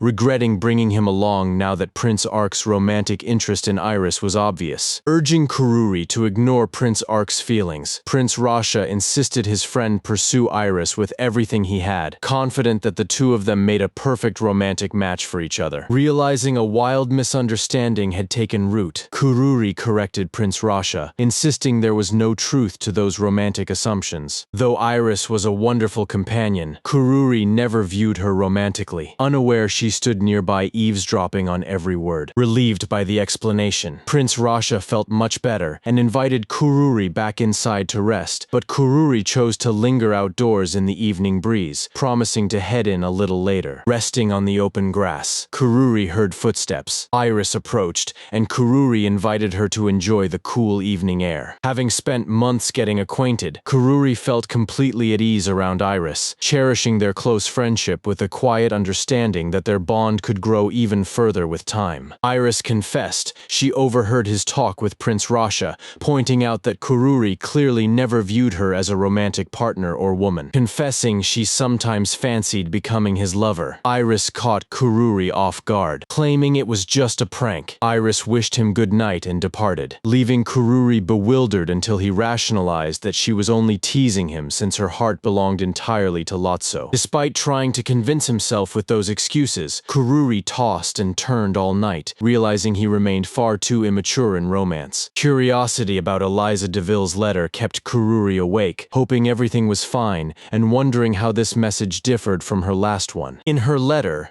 Eliza DeVille questioned his health, meals, daily toothbrushing habits, and hometown activities, sternly demanding that he steer completely clear of any dangerous misadventures. Reading the motherly lecture, Kururi could not help but chuckle, left with a distinctly strange sensation after finishing her words. Complaining about the unbearable capital heat, Eliza noted that her father, Ian DeVille, ate frozen fruit daily, making Kururi feel as if a sister were sharing the private affairs of their household. Darker news followed, detailing how 7 people in the capital had mysteriously died, with locals terrified and speculating that the scorching summer heatwave might be the cause behind the tragedy. Every victim was a family man who chased other women, deserving divine punishment. But Eliza warned the uncaptured killer might currently be lurking within the borders of the Helan domain itself. Baffled by her rapid topic shifts, Kururi realized Eliza was dropping hints. He was no unfaithful philanderer without even a girlfriend, yet she pointedly questioned how he spent all his free time. Her clumsy curiosity was transparent and entertaining to read. Eliza claimed she had far more to write, emphasizing that tracking his daily activities was just as vital as monitoring his health. Penning a reply, Kururi explained that summer in the Helan domain felt manageable compared to the capital, agreeing that the murdered scoundrels had brought retribution upon their own heads. Sealing the parchment, Kururi finally drifted off to sleep. Unable to abandon the brooding Prince Ark, Kururi escorted him out into the bustling city. Blessed with striking looks, royal authority, and sharp intellect, Prince Ark usually charmed every noble woman, and Kururi felt certain female admiration in town would restore the prince's spirits. A local girl approached and bypassed Prince Ark entirely to greet Kururi,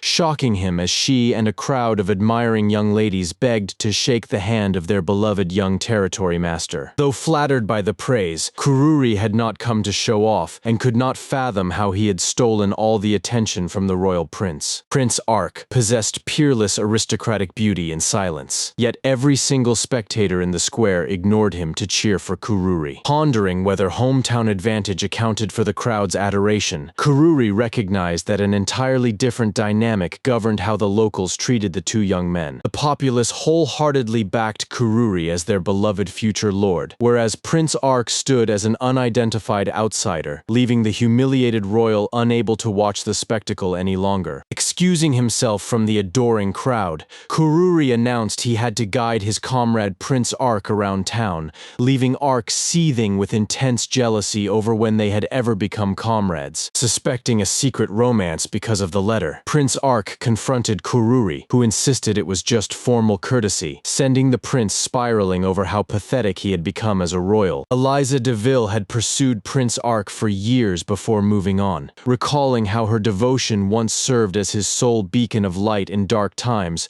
Ark sighed as Kururi listened with understanding. Bitterly calling Kururi lucky. Prince Ark noted that his rival charmed Iris and received letters from Eliza DeVille, as if systematically stealing away everyone important in the prince's life. Kururi recognized that Prince Ark lacked proper romantic guidance, having just suffered his first stinging rejection from the girl he loved. Suggesting that women appreciate thoughtful gifts, Kururi urged him to try giving presents, but Prince Ark claimed no one interested him after a disastrous past gift ruined his prior relationship. When Kururi inquired about the present, Prince Ark confessed he had offered a diamond necklace, prompting a stunned silence from Kururi that deeply flustered the prince. Flustered by the awkward silence, Prince Ark asked if his gesture was truly abnormal, wondering whether his aesthetic standards were outdated and out of touch with modern fashion trends. Advising a simpler approach, Kururi explained that an extravagant luxury gift would easily terrify an ordinary girl he barely knew. Confessing that human emotions baffled and terrified him, Prince Ark admitted he now feared dealing with ordinary people, prompting Kururi to step forward with practical guidance on courtship. Recounting how gifting a single blossom once brought immense joy to a peculiar girl, Kururi corrected Prince Ark when the royal argued that gifting an entire botanical garden would be far better. To Ark, one flower felt insufficient. Explaining that rare blossoms grew across the Helan domain, Kururi promised that finding a uniquely beautiful bloom would delight any young woman. Seeing Prince Ark brighten with hope, Kururi decided to stop teasing the gullible royal. They entered the forest, leading Prince Ark to the estate garden. Kururi sought the Hamayo blossom, famed for having uniquely colored petals that symbolized the miracle of today in the ancient language of flowers. Feeling his strength and hope return, Prince Ark thanked Kururi enthusiastically, insisting he would harvest the flower all by himself. Prince Ark demanded to be left alone, prompting Kururi to return home over the next 3 days. Failing to locate the elusive blossom, Prince Ark fell into endless gloom, prompting Prince Rasha to remark that his brother had not sunk to such depths of despair in years. With Prince Ark on the brink of complete emotional collapse, Kururi asked Prince Rasha for advice, who suggested visiting a relaxing hot spring filled with fresh fruit to revive his morale. Thanking Prince Rasha for the suggestion, Kururi turned toward Prince Ark and extended a warm invitation to the domain hot springs. Ark refused, promising an abundance of fresh fruit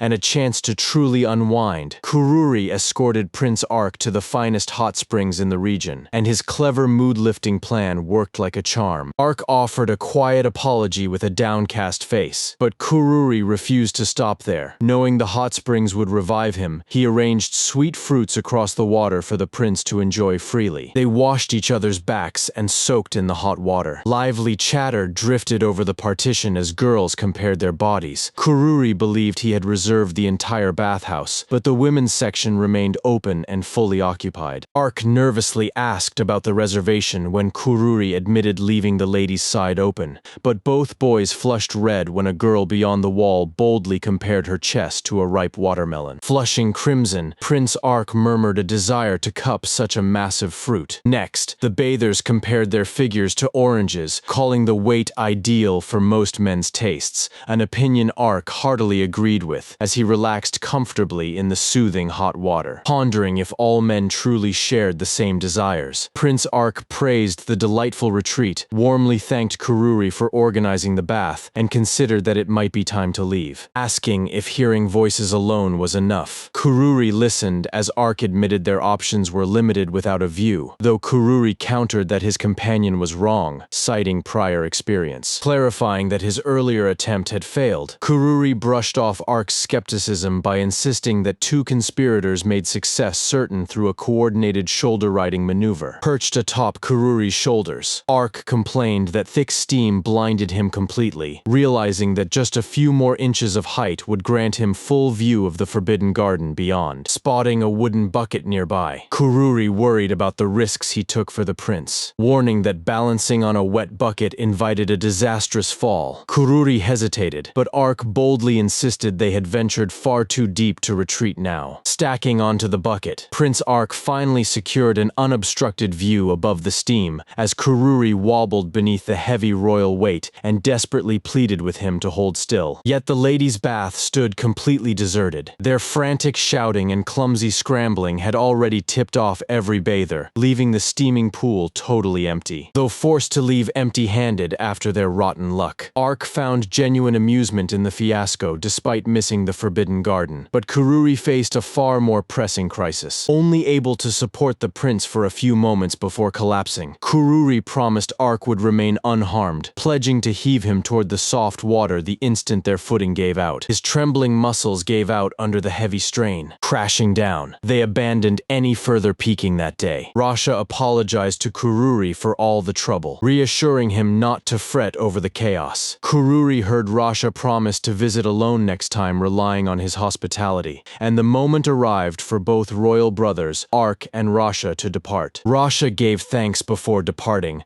leaving Iris feeling lonely. She mourned Rasha's absence with quiet sorrow, completely overlooking Prince Arc as if the elder prince did not exist to her, wondering when they might return. Iris reasoned the busy Rasha would only visit during winter break, having pushed Arc entirely from her thoughts by the time they stepped back into the house. Free to enjoy his summer vacation at last, Kururi welcomed Iris and Wayne as they reported for duty, resolving to assign his two dependable friends an enjoyable and straightforward task to tackle. Reviving the face mask business once run with Toto, Kururi set up shop by the villa, dispatching Wayne to deliver stock to Lotso and taking Iris along to help hawk their cosmetic wares. Setting up outside the villa, Kururi gathered locals to explain the facial masks. When an interested woman inquired about the curious product, Kururi explained the skincare mask, stating that a single daily application rejuvenated the skin like medicine brewing in a sealed jar. Deciding to purchase one, the first customer learned from Kururi that their special opening discount was 5 silver coins, a rather steep price tag that she nevertheless accepted without hesitation. Unflinching at the price thanks to her deep purse, she asked for instructions. Kururi explained that taking the leaf from the container and applying it over her face yielded 8 hours of effects, advising her to apply the leaf promptly. Kururi listened as the woman pledged to become a regular customer if the results matched his claims, receiving his grateful thanks for her purchase. Following the swift sale, Iris wondered how much food 5 silver coins could buy, and Kururi confirmed that the price represented a sizable sum of money. Pleased to complete their first sale, Kururi explained that lasting business success depended entirely on customer satisfaction and honest reviews. Though only a single mask was sold, Kururi knew crowds took time to gather, and the true power of cosmetic treatments lay in turning first-time buyers into loyal repeat customers. Determined to keep sales running smoothly and clear their stock quickly despite uncertain demand, the young merchants remained focused as Iris smiled warmly and pledged to give her best effort. Another curious lady approached to inspect the stall. Kururi proudly showcased the facial masks,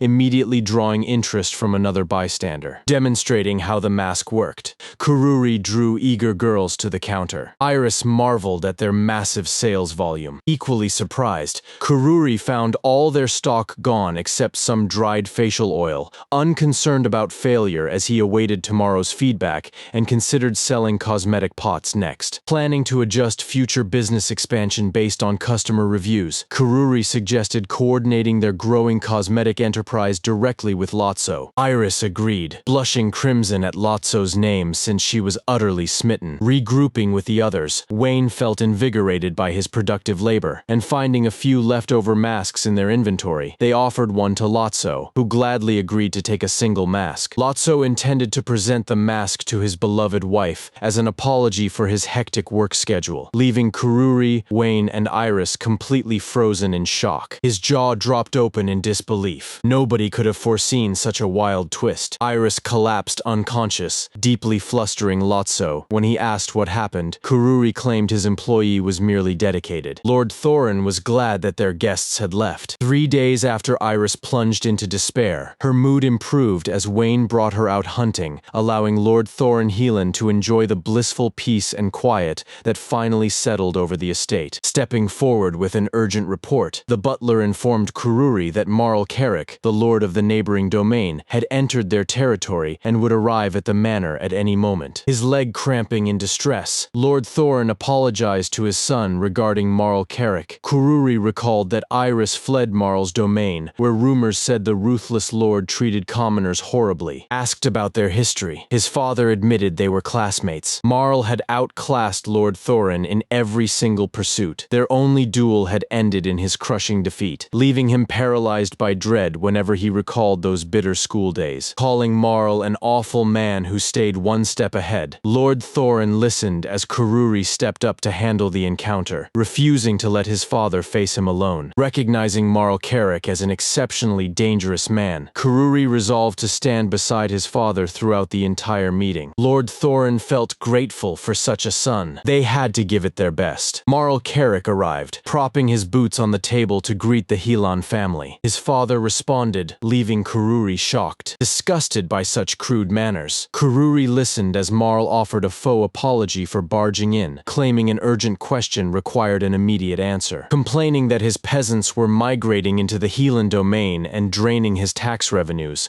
Marl insolently demanded full financial compensation for the economic losses he suffered as a result. He demanded full restitution for his lost labor and tax revenues. Lord Thorin asked how he caused any damage when peasants relocated freely, reminding Marl that kingdom law strictly prohibited the forced relocation or restriction of common citizens between domains. Marl called it a major crisis, arguing his military strength had dwindled and profits plunged, fixated on pocketing gold to settle his accounts. Marl ignored that commoners naturally moved to the Helan domain because they offered lower tax burdens and abundant employment opportunities. A ruler's priority was meeting his people's needs. Karuri questioned why Marl played the victim instead of fixing his own misrule, fully knowing the arrogant lord just wanted to dodge responsibility. Unable to stay silent, Karuri scolded the arrogant lord for his outrageous demands, prompting Marl to sneer in outrage and demand who gave a mere outsider permission to speak in noble company. Declaring himself heir of the Helan domain, Karuri refused to be called an outsider. Marl demanded his ejection, but Karuri motioned for his father to stay calm, bluntly declaring that Marl would not receive a single coin and ordering the insolent visitor off their territory. Scoffing that the undeniable economic damage caused by their growing territory could not be brushed aside, Marl swore that he refused to depart from their manor empty-handed, offering 10 watermelons and not a single coin. Karuri watched Marl hit a dead end, forcing the frustrated noble to change tactics and threatened to hand the dispute over to Minister Ian DeVille. Vowing to teach Karuri social hierarchy, Marl bragged that his close school friendship with Ian DeVille remained strong, warning that his modest demand for cash had escalated into something harsher. Marl intended to petition Ian DeVille to seize their territory for his own profit, making Karuri realize the entire confrontation had turned exceedingly dangerous. Stunned by such elite imperial ties, Karuri knew a minister held power second only to royalty and could seize their lands, prompting him to request that higher authorities be kept out of the dispute. Marl scoffed at his protests, still demanding gold, but Karuri clarified that even though their domain was thriving with growth, they possessed no surplus cash to hand out as compensation. Backed by ministerial influence,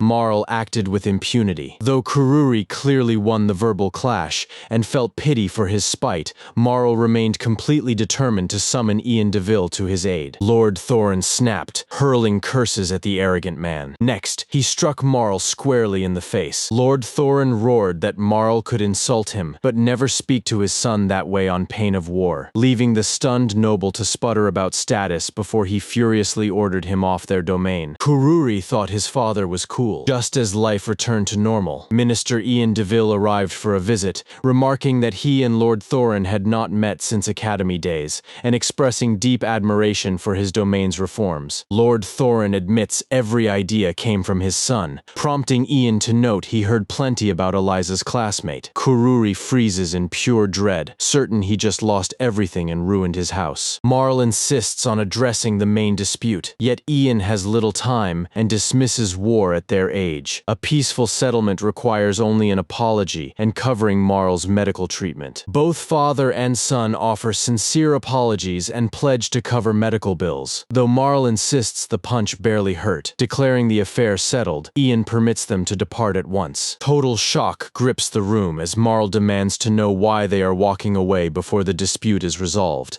yet Ian points out the father and son have already offered him a full apology. Attempting to speak, Lord Thorin gets warned by Ian to weigh his rank. Baffled as to who pressured the prime minister. Thorin asks if the king intervened, but Ian hints at someone higher. Thorin asks if the Helan domain is safe now, and Kururi agrees before escorting them out. Stepping outside, Kururi spots Eliza, whose warm greeting stuns him. Kururi thanks her. Eliza explains she only dropped by to visit a friend on summer break, offering to guide her. Kururi walks across the estate. Eliza thanks him, pretending everything is normal remains best, serving sweet, refreshing watermelon. Kururi watches Eliza marvel at how the Helan domain is always packed with delightful mysteries. Eliza savors it. Removing the seeds is easy enough, Kururi notes. Told her visit lasts just one day. Kururi vows to guide Eliza through the domain's finest sights. Starting here makes the most sense. Moran remarks that a lovely lady has graced the estate, having watched her grand arrival. After introducing Eliza to Moran, Kururi explains how the master looked after him during childhood and taught him everything, though the old blacksmith brushes off the praise as effortless. Regarding the fourth volume of the Book of Magic, Kururi doubts he can master it alone, but Moran firmly insists that real progress only comes from pushing forward through effort. Mastering it would go much faster with his guidance, Kururi replies. Eliza scolds his blunt tone,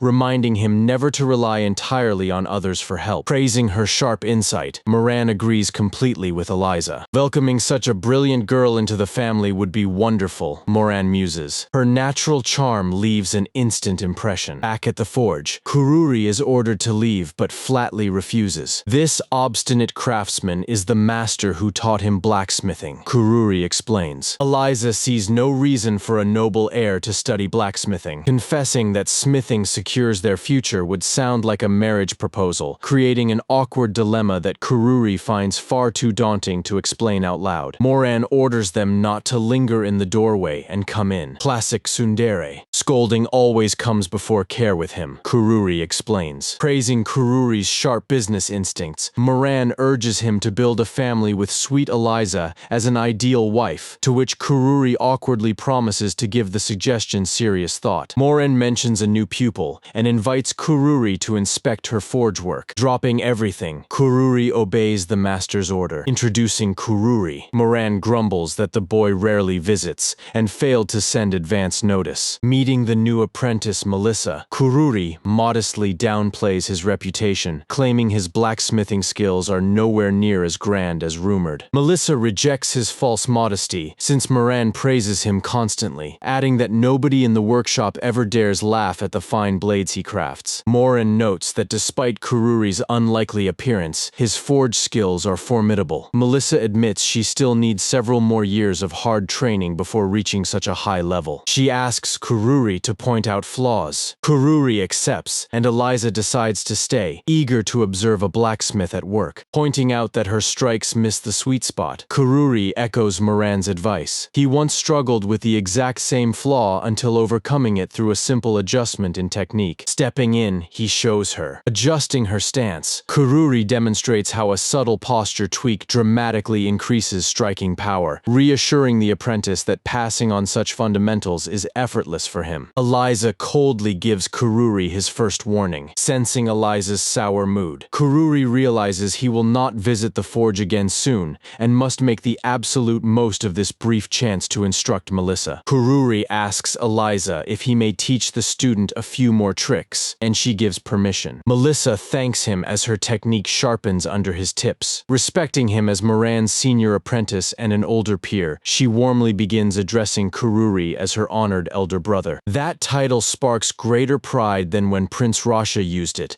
bringing Kururi pure joy to hear it from an admiring girl eager to follow in his footsteps. Eliza issues a second warning, puzzled by her anger. Kururi turns back just as Melissa finishes forging. Kururi praises the sword's form and balance, though minor flaws remain to be fixed. One crucial spot was overlooked. Eliza warns it is time he gets his due penalty. Kururi doubts that a girl with such a sweet face could ever strike him, assuming he imagined it. Convinced it was a mere illusion, he assumes Eliza simply wanted him to take a rest, announcing that he and Eliza must depart. Kururi bids farewell as Melissa eagerly promises to await his return whenever he visits the forge. Kururi quips that chronic yelling cuts life short, but Moran barks at him to shut up and go home, adding that the forge welcomes him back anytime. Escorting Eliza to the hot springs, Kururi hears her praise the outing. Eliza praises the hot springs as wonderful, remarking that the sweet fragrance of the scattered flowers still lingers long after admiring their radiant beauty. Asking her thoughts on the territory, Kururi beams when Eliza calls the Helan domain wonderful, adding that meeting the local lord was a delightful stroke of luck. Eliza charmed everyone she met, sparing even Lord Thorin from his chronic stomach aches. Extending an open invitation, Kururi bids her return. Eliza promises she will gladly visit again. Kururi notes many unseen wonders remain across the estate, and Eliza assures him she will return. Both seal a mutual promise. Their shared pledge confirms the solemn bond. Eliza admits the hot springs left her lightheaded. Kururi finds it adorable. With their conversation finished, Eliza departs for the royal capital. Kururi watches the carriage roll away with a pang of sorrow before heading home. The day proved wonderful, yet Kururi still wonders why he introduced Eliza to his inner circle. The gesture felt strange, but he thoroughly enjoyed it, and Eliza clearly had a fantastic time. Giving her a grand trip was the goal, and fond memories hurt nobody. Days quickly pass after Eliza's departure. With 3 fighters assembled, Kururi adjusts the formation, but Wayne demands the vanguard. Iris also demands the front line, leaving Kururi to cover their rear. The trio now prowls the estate forest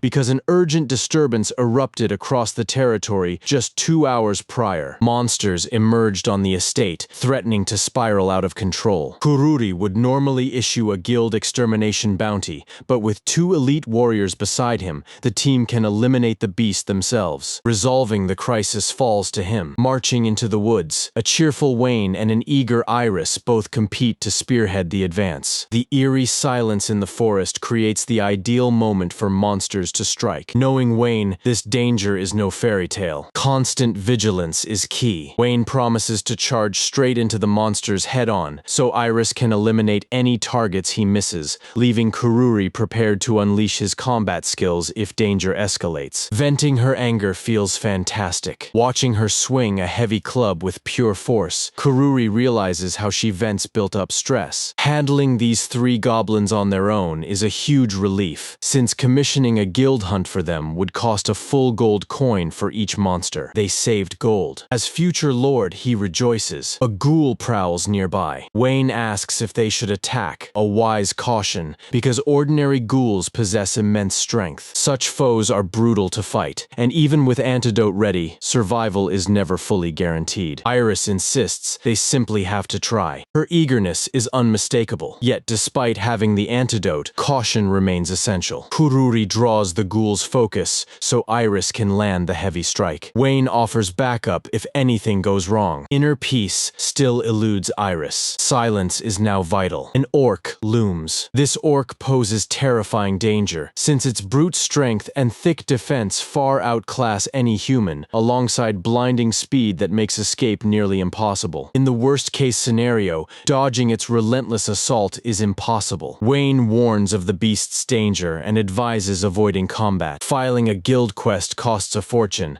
so Kururi prefers handling the monster himself. Iris urges them to fight it. Their strategy holds. The brute stands over 3 meters tall. Surviving its crushing blow is nearly impossible. Though Iris acted reckless, her swift charge bought them precious moments. There is no retreating now. She buries her old crush. Iris declares total relief after smashing the monster's hideous face, having carried romantic heartache for days, though unleashing all that heartbreak onto the poor beast was rather ruthless. Heartbroken women share their grief and discover peace in the aftermath. With the hunt finished, Kururi proposes relaxing in hot springs, and Iris happily agrees. A bright smile lights up her face, free of trouble at last, and the cheerful grin suits her. Fully relaxed, Kururi proposes a round of ping-pong, though Iris admits she has never played. A delicious cake serves as the grand prize, so Iris enters. Wayne refuses refuses to play. Sitting out counts as an automatic forfeit, leaving Wayne the loser. Kururi clarifies that excuses change nothing and brands Wayne the loser. Hearing that, Wayne agrees to play. Explaining the rules, Kururi bans hitting the net or dropping off the table, scoring to 10. Kururi and Wayne clash first. The victor advances to face Iris. Whoever wins takes the cake, though Wayne suggests looser clothing to move more freely. Their current robes impede swift table tennis rallies. Kururi insists the attire is tradition. Such naivety makes Kururi laugh. Wayne adapts skillfully, mastering the basics to ensure no further errors happen on his side. He masters the game fast. Wayne wins by 6 points, noting he just got the hang of it. Defeating Wayne will prove difficult for Iris. The main event now begins, showcasing the true competitive spirit of table tennis. Wayne refuses to hold back under pressure, and Iris vows to prove who reigns supreme. Discarding casual fun, Wayne treats the match dead seriously. Iris warns him not to mess around after Wayne targets the exact same corner repeatedly. Wayne apologizes for disappointing her. With the score dead tied, the next point secures the match and the cake. Wayne admits her technique outmatches his, yet with the serve in his hand, he remains confident that championship victory is already in his pocket. Iris concedes his advantage, yet promises to return his most powerful serve without fail, challenging her to try. Wayne predicts failure. Iris scores. Pure joy erupts. Both fought on equal footing, making it fitting that Iris walks away with the cake. Kururi regrets that his secret expectation never occurred. Iris regained her form, leaving Kururi without the sight he desired. People frequently worry over nothing out of sheer anxiety, yet in this peaceful moment, absolutely nothing exists to cause any concern. Restless excitement grips Kururi on the final night of summer vacation. Midnight quiet breaks as an urgent visitor knocks, demanding entry to speak with Kururi. A meeting is vital. Having heard grave news,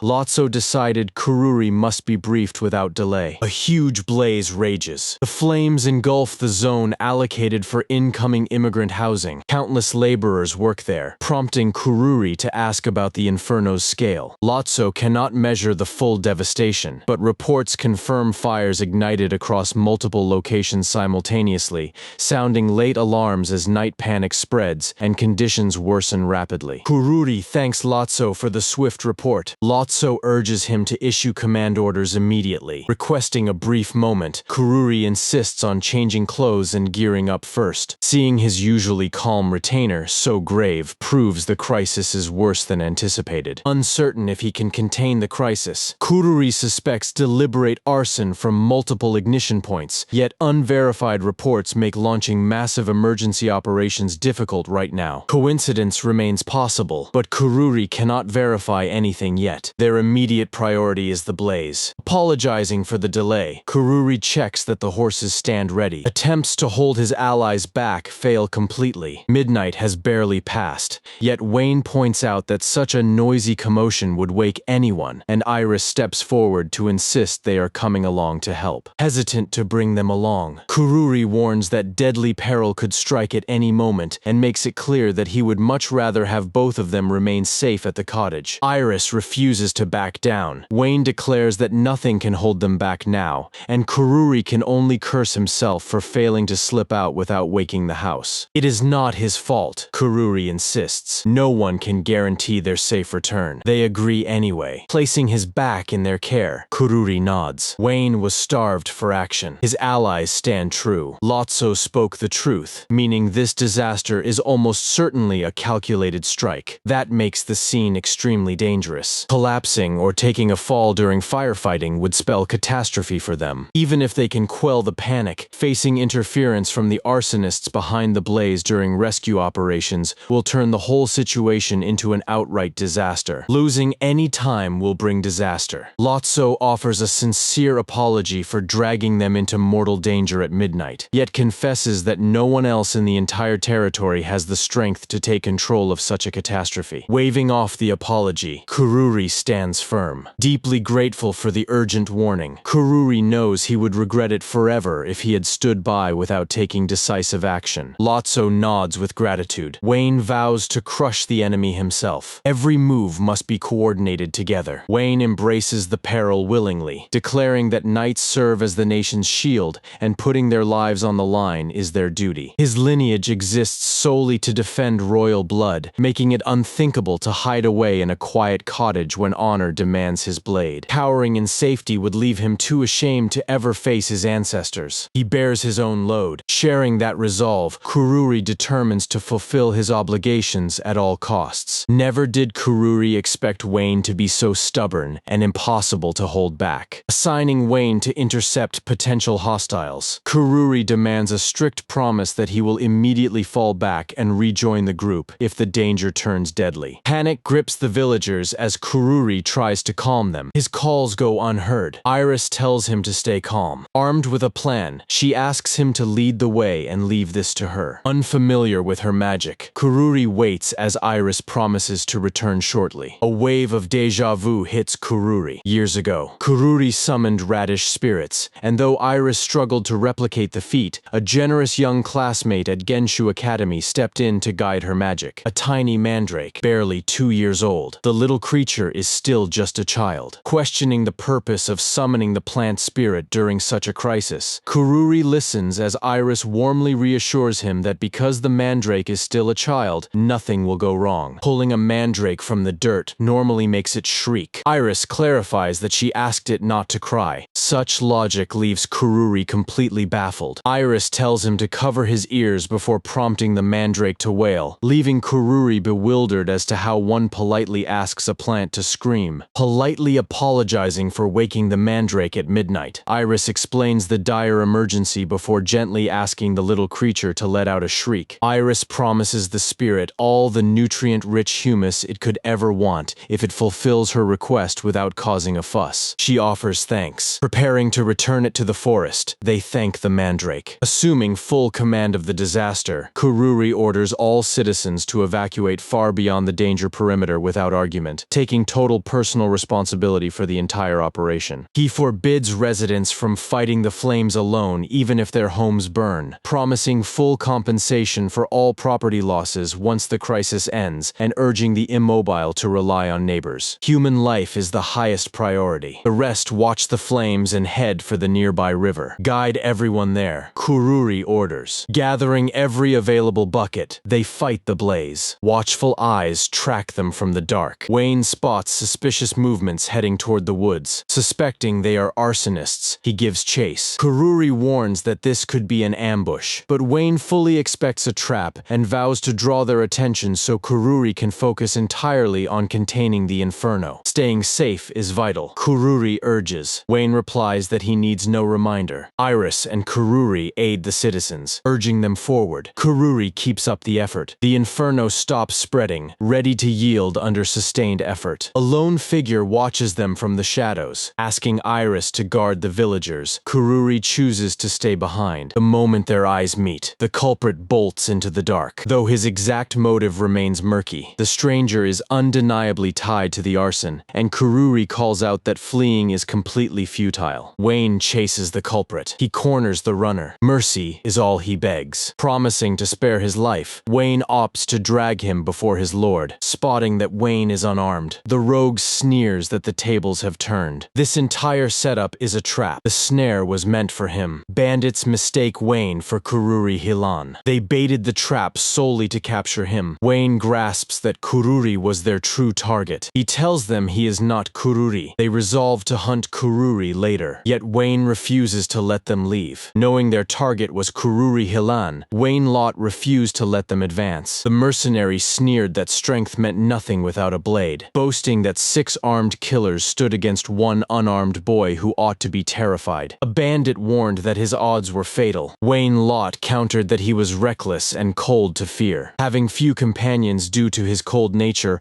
only drove him to guard and cherish the one true friend he possessed with absolute fury. Their loss was certain. Baffled by his talk, the leader shrugged and welcomed the clash. To seasoned mercenaries, an ordinary brat was nothing but easy prey. Unfazed, Wayne Lot declared that crushing their ranks required no weapon at all, pointing out that only 5 mercenaries remained and daring them to charge him together at once. A confused bandit asked why he provoked foes like that. Stepping forward, Wayne Lot answered that wiping them out was simple work. Since they hesitated to attack, he closed closed the distance. Knowing an employer backed them, Wayne Lot demanded the mastermind's exact name. The captive swore his lips stayed sealed even in defeat. Wayne Lot remarked that he had hunted countless wild beasts, but never humans, daring the mercenaries to see if their resolve remained unbroken after he dismantled every last man. Terrified, the mercenary begged for mercy and offered a confession. It was Marl Carrick. He ran the scheme. Kururi Hilan called it an intriguing and suspicious coincidence to find a nobleman in such ruins, but Marl Carrick feigned total ignorance and claimed he understood nothing at all. Smirking deliberately, the noble acted innocent of any wrongdoing. No time remained for petty stalling tactics. Binding the culprit came first. Interrogations would follow. Marl Carrick warned that baseless arrests invited ruin in court, shouting that Kururi Hilan was the only one who deserved bindings, finding such excuses utterly tiresome. Kururi Hilan told him to forget the speeches because a direct strike was about to settle the score. Before crossing blades, Marl Carrick confessed the truth, claiming local settlers had unlawfully built their businesses upon his territory. Refusing to accept the shifting order, he could never forgive their rise. Kururi Hilan fired back that these hard-working settlers had arrived to rebuild their lives from scratch, carrying genuine hope for a brighter tomorrow. Such arrogance deserved no respect. Marl Carrick claimed greatness, demanding they bow. He burned their homes. Watching them flee satisfied his ego, though Kururi Hilan mocked it as pathetic insecurity. Marl Carrick sneered at his lack of noble decorum. True nobility never stooped to slaughtering defenseless peasants. Sick of empty chatter, Marl Carrick drew his steel. Kururi Hilan challenged him to a duel. Should he fall, Marl Carrick would answer for all his crimes before the people and receive rightful punishment from the kingdom. Marl Carrick accepted the wager eagerly. Defeat meant yielding to any demand. Victory, however,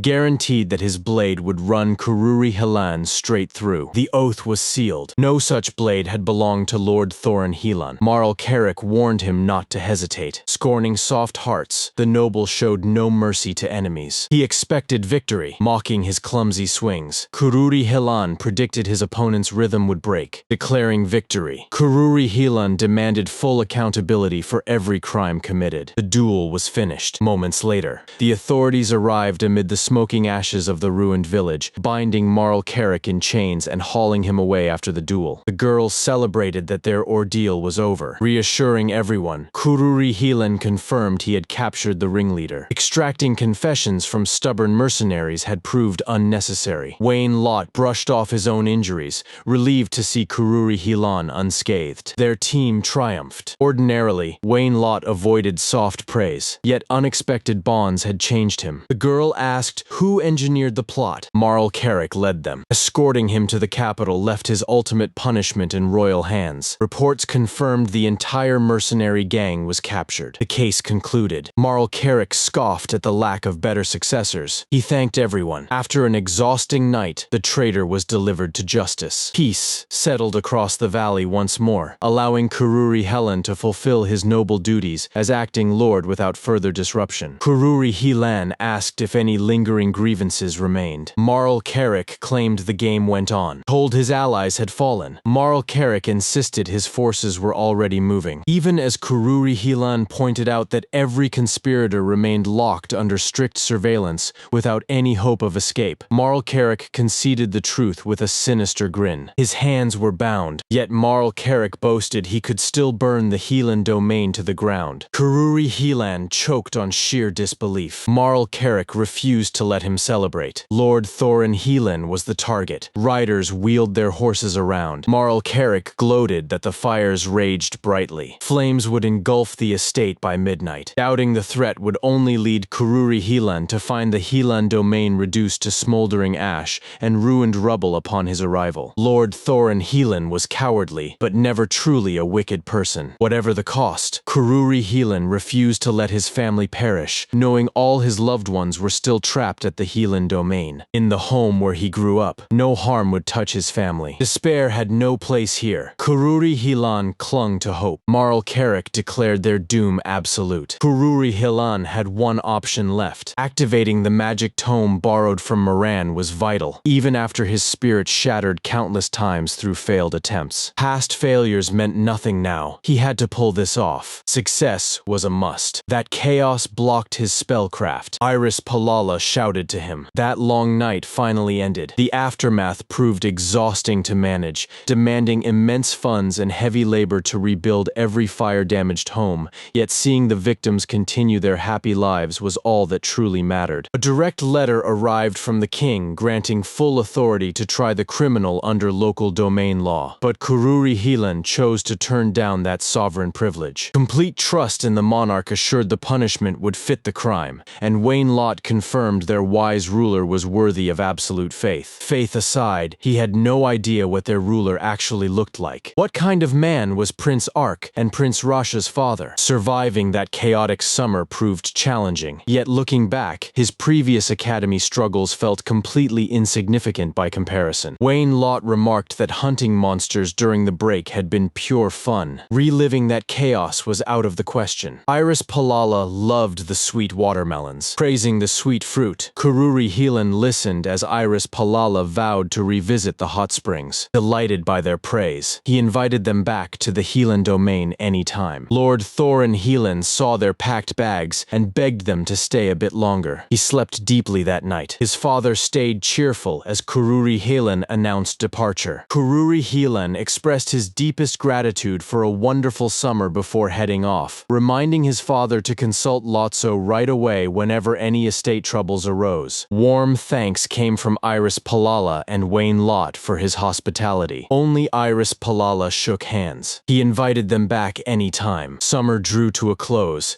and their carriage rolled back toward Genshu Academy. Vacation vanished in a flash, returning the students to academy life. Carriage travel still felt awful as classes officially resumed after break. Stepping into his dorm room after months felt nostalgic yet strangely fresh. Kururi Hilan argued their bond had not reached such casual intimacy. His visitor insisted their dynamic covered all sorts of activities. Drop that weird face right now. The uninvited guest complained he never got a trip to the Hilan domain. Nothing stopped him from visiting if he really wanted to come. Prince Ark and Prince Rasha had visited too. Eliza DeVille came. The boy demanded why he was left out, despite their friendship. State your actual business here. Claiming he needed nothing, the intruder left Kururi Hilan baffled by his visit. That casual confirmation struck him as creepy. Get lost if there is no real purpose. Give a proper explanation. The boy called him uncute, barging in without knocking. The boy acted as though the intrusion was entirely normal. He had come to spar, urging them to leave idle chatter for later, claiming perfect timing. The guest asked for help before chores trapped him. Kururi Hilan snapped that he was working and ordered him to let go. Wayne Lot told him to rest, though nothing was done. Meeting Crossy Amorel after so long would be great. Arrival was expected. Behind that casual tone, his legs trembled. Wayne Lot adored him. Rain asked if he had gone visiting. He admitted no invite came. Inviting a crush was never an easy task. Distaste for him grew. They sipped hot tea as they waited. Wayne Lot shook. Rail had somehow grown close to him. Privacy in this dorm room felt like a distant dream. Doubts lingered over whether Crossy Amorel would even show up, since he was expected to arrive first and spar with Wayne Lot, yet he never appeared. Pressing business had prevented him from traveling to the Hilan domain. After that vague excuse, everyone wanted to know how he spent his holidays. Rail said he would not come. She was trapped in a delicate situation. Wayne Lot argued that good looks aside, he was still a boy. Rail objected, revealing she was a girl. She was a royal princess. This royal beauty had fled into exile when civil war threw her homeland into chaos. Peace had returned to her kingdom, so she went home. As the sole direct descendant of that royal dynasty, her high status was something a high-born noble like Wayne Lot should have known well. Questions raced through his head. Given the rigid traditions of a knightly house, he wondered what an uproar throwing a welcoming party for a hidden lady would cause. True royalty shone through her every motion, matching her graceful and refined elegance. Kururi Hilan was shocked. Rail explained that her return home meant leaving Genshu Academy behind for good, warning that if nothing changed, they might never cross paths again. Heavy royal entanglements prevented her from leaving the kingdom. Visiting her crossed his mind. Rail suggested running away, admitting his friend was right. Kururi Hilan marveled that Rail had developed such a carefree mindset. Wayne Lot now bitterly regretted that brief farewell to Iris Palala before summer break. They had shared wonderful moments, and he refused to let their bond slip away so easily. Even a single letter would have been enough to let her friends know what happened. Serving as both her instructor and close friend, Wayne Lott fully intended to scold her. Reaching the academy only gave them a moment before departing again. All three friends set out for the kingdom. 2 weeks flew by in a rapid blur. At last, they reached her coastal homeland. Word had reached Kururi Hilan of the realm's renowned fishing trade. This promised Kururi Hilan plenty of chances to fish at his leisure. First, they had to see the princess. Rael asked what Kururi Hilan intended to say. Kururi Hilan remained uncertain, having talked casually before but now feeling an awkward distance after learning she was actually a royal princess. Rain urged them to halt as attendants drew near. They were asked to wait. Wayne Lott's advance letter granted them effortless entry inside. Such hospitality felt natural to Kururi Hilan, knowing Wayne Lott had served as Prince Ark's aide for years, which easily secured them comfortable quarters to stay in for the next several days. Stepping forward, Rain introduced himself to Iris Palala and pardoned their visit. Iris Palala told him not to worry, offering warm thanks. Wayne Lott looked every inch a noble. Kururi Hilan remarked that it had been far too long, prompting Iris Palala to apologize for not having had the opportunity to bid a proper farewell. Reassuring her that all was well, Kururi Hilan felt glad to hear that normalcy had returned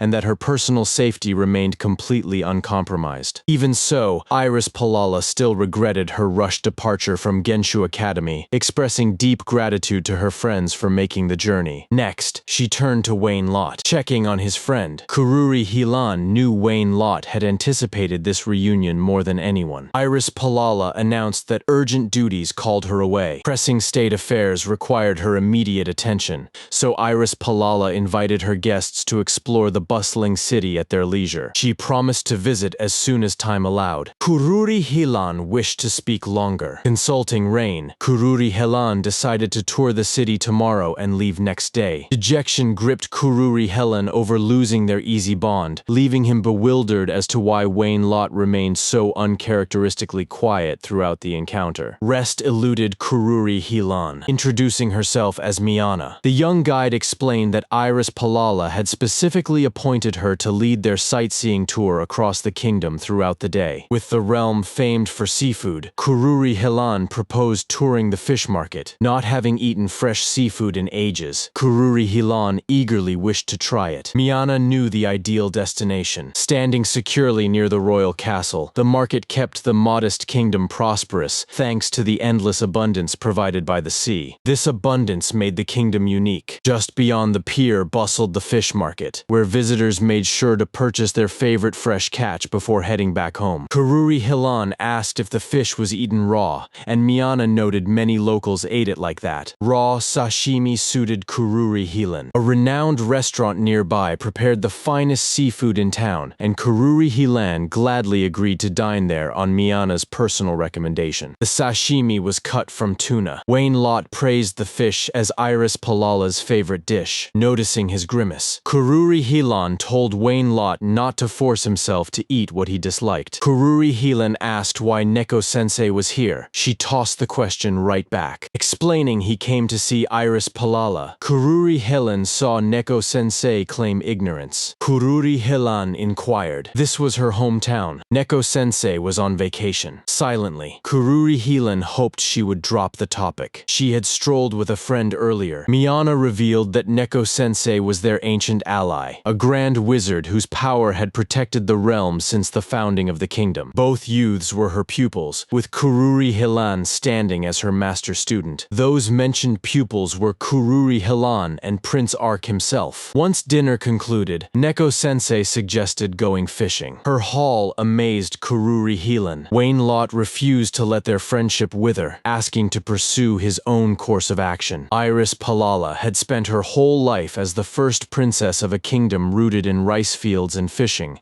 relying entirely on the aid of a neighboring state to defend its vulnerable borders. The reigning king was an honorable, gentle ruler beloved by his subjects who consistently avoided conflict. Yet 10 years ago, the peaceful realm began undergoing drastic and unsettling changes. A wealthy merchant named Adrian Brezhnev arrived with winds of change, gathering common laborers to establish a workers' union funded from his own fortune through years of persistent charity. Adrian Brezhnev improved countless lives, prompting the king to grant him southern holdings as a feudal lord with high hopes, where he continued expanding his labor union across the region. Investing heavily in southern fisheries, Adrian Brezhnev triggered an economic boom that grew the population and earned him a claim as a god of fortune before conditions shifted dramatically.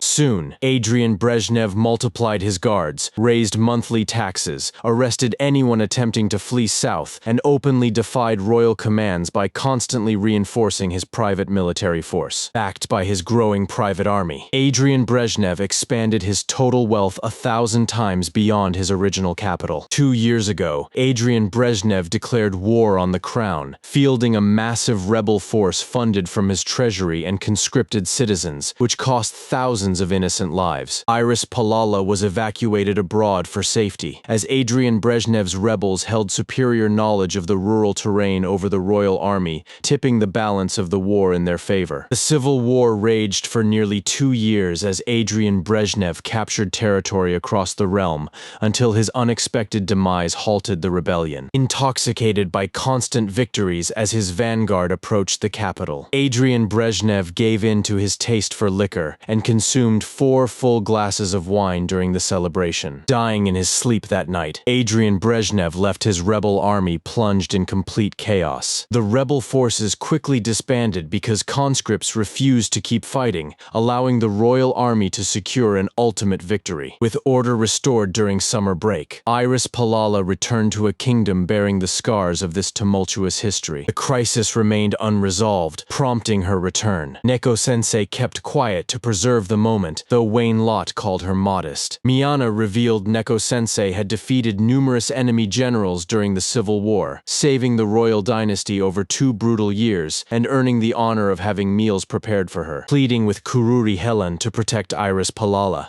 Miyana warned that southern factions were regrouping in strength and that a resumption of the destructive civil war was only a matter of time. Kururi Helen pledged his full support as Iris Palala's loyal friend. Miyana expressed profound gratitude, knowing Wayne Lot felt tormented by misunderstanding Iris Palala's true intentions when their deep friendship meant more to him than anything else in life. Rail stated he and Wayne Lot only discovered the Civil War when Kudan Kingdom sent reinforcements, adding that Wayne Lot would have enlisted instantly had he known Iris Palala was trapped in war. Yet thanks to the bond Iris Palala initiated, Wayne Lot became her close friend and remained profoundly grateful for the connection. Neko-sensei warned that the crisis was far from over, but Kururi could not press for deeper details, leaving them to puzzle out what remained unsolved in such a complex matter. They set out to investigate the source of the noise. Acrid smoke drifted inward. Only quick reflexes from Kururi managed to extinguish the blaze before disaster struck. He figured everyone had fled toward the main hall. Rain managed to capture one of the culprits. That proved the true mettle of the princess's aid. Royal guards rushed Princess Irina to safety, keeping her completely shielded from harm. Relief washed over Kururi, knowing Princess Irina was safe, though full details of the incident remained hidden until the following morning. The blaze had started in an empty castle chamber and the food storage pantry, but the remaining fires were doused before spreading any further. Once rain captured the saboteur and all the fires were snuffed out, the grand banquet resumed with a spectacular stage performance before an audience of many guests. Princess Irina delivered her father's invitation for all 3 of them, requesting their peaceful company at his royal residence. The king explained that he had assembled the trio with purpose. They thanked him for the invitation. Though Princess Irina knew nothing about rain, the king maintained that sending his daughter to another kingdom had been the correct decision. She apologized sincerely for causing him so much trouble, assuring her that all was well. Kururi listened as she shared her father's wish to relax with friends. Admitting his lingering fear that their talks were over, Kururi saw her brighten with relief as they laughed about getting completely sidetracked during their long tales about the kingdom. Sheltered in safety, she received vital support from Prince Ark in another country. Reassuring her warmly, Kururi joked that a swift strike would knock Wayne Lot back to his old self, though she countered that Kururi was stubborn as an oak before peace settled over them. Princess Irina suggested heading to a local fish race, a popular pastime invented in their kingdom that had reopened a month ago, and all agreed to go. Wayne Lot refused to go. The princess suggested leaving Wayne Lot alone since he needed extra time, leaving Kururi curious when his friend would finally reach terms with her. Staged on a small natural lake where contestants release racers and place wagers, the contest prompted Kururi to suggest placing bets. Spectators crowded the paddock where 12 competing fish waited, inspecting their form and prompting Kururi to scrutinize one racer to see if visual inspection alone could gauge condition. Bred across generations of selective pairing into an icon of speed and grace, this sleek champion commanded heavy bets, even if proclaiming it the swiftest on the continent stretched the truth. Her father possessed long experience breeding private racing fish, and the glowing scoreboard confirmed this particular swimmer as the top favorite. Kururi judged number 11 sickly and feeble, but Princess Irina mocked his amateur eye, astounded that someone claiming expertise could dismiss prestigious pedigree and stumble so badly. Stepping forward to place their wagers, she marked Neko-sensei on number 6 and Wayne Lot on muscular number 1, leaving Kururi rooting hard for number 6 as lakeside tension peaked. Rain backed number 2, leaving Kururi to ponder what an upset victory would bring. As the starting horn blew,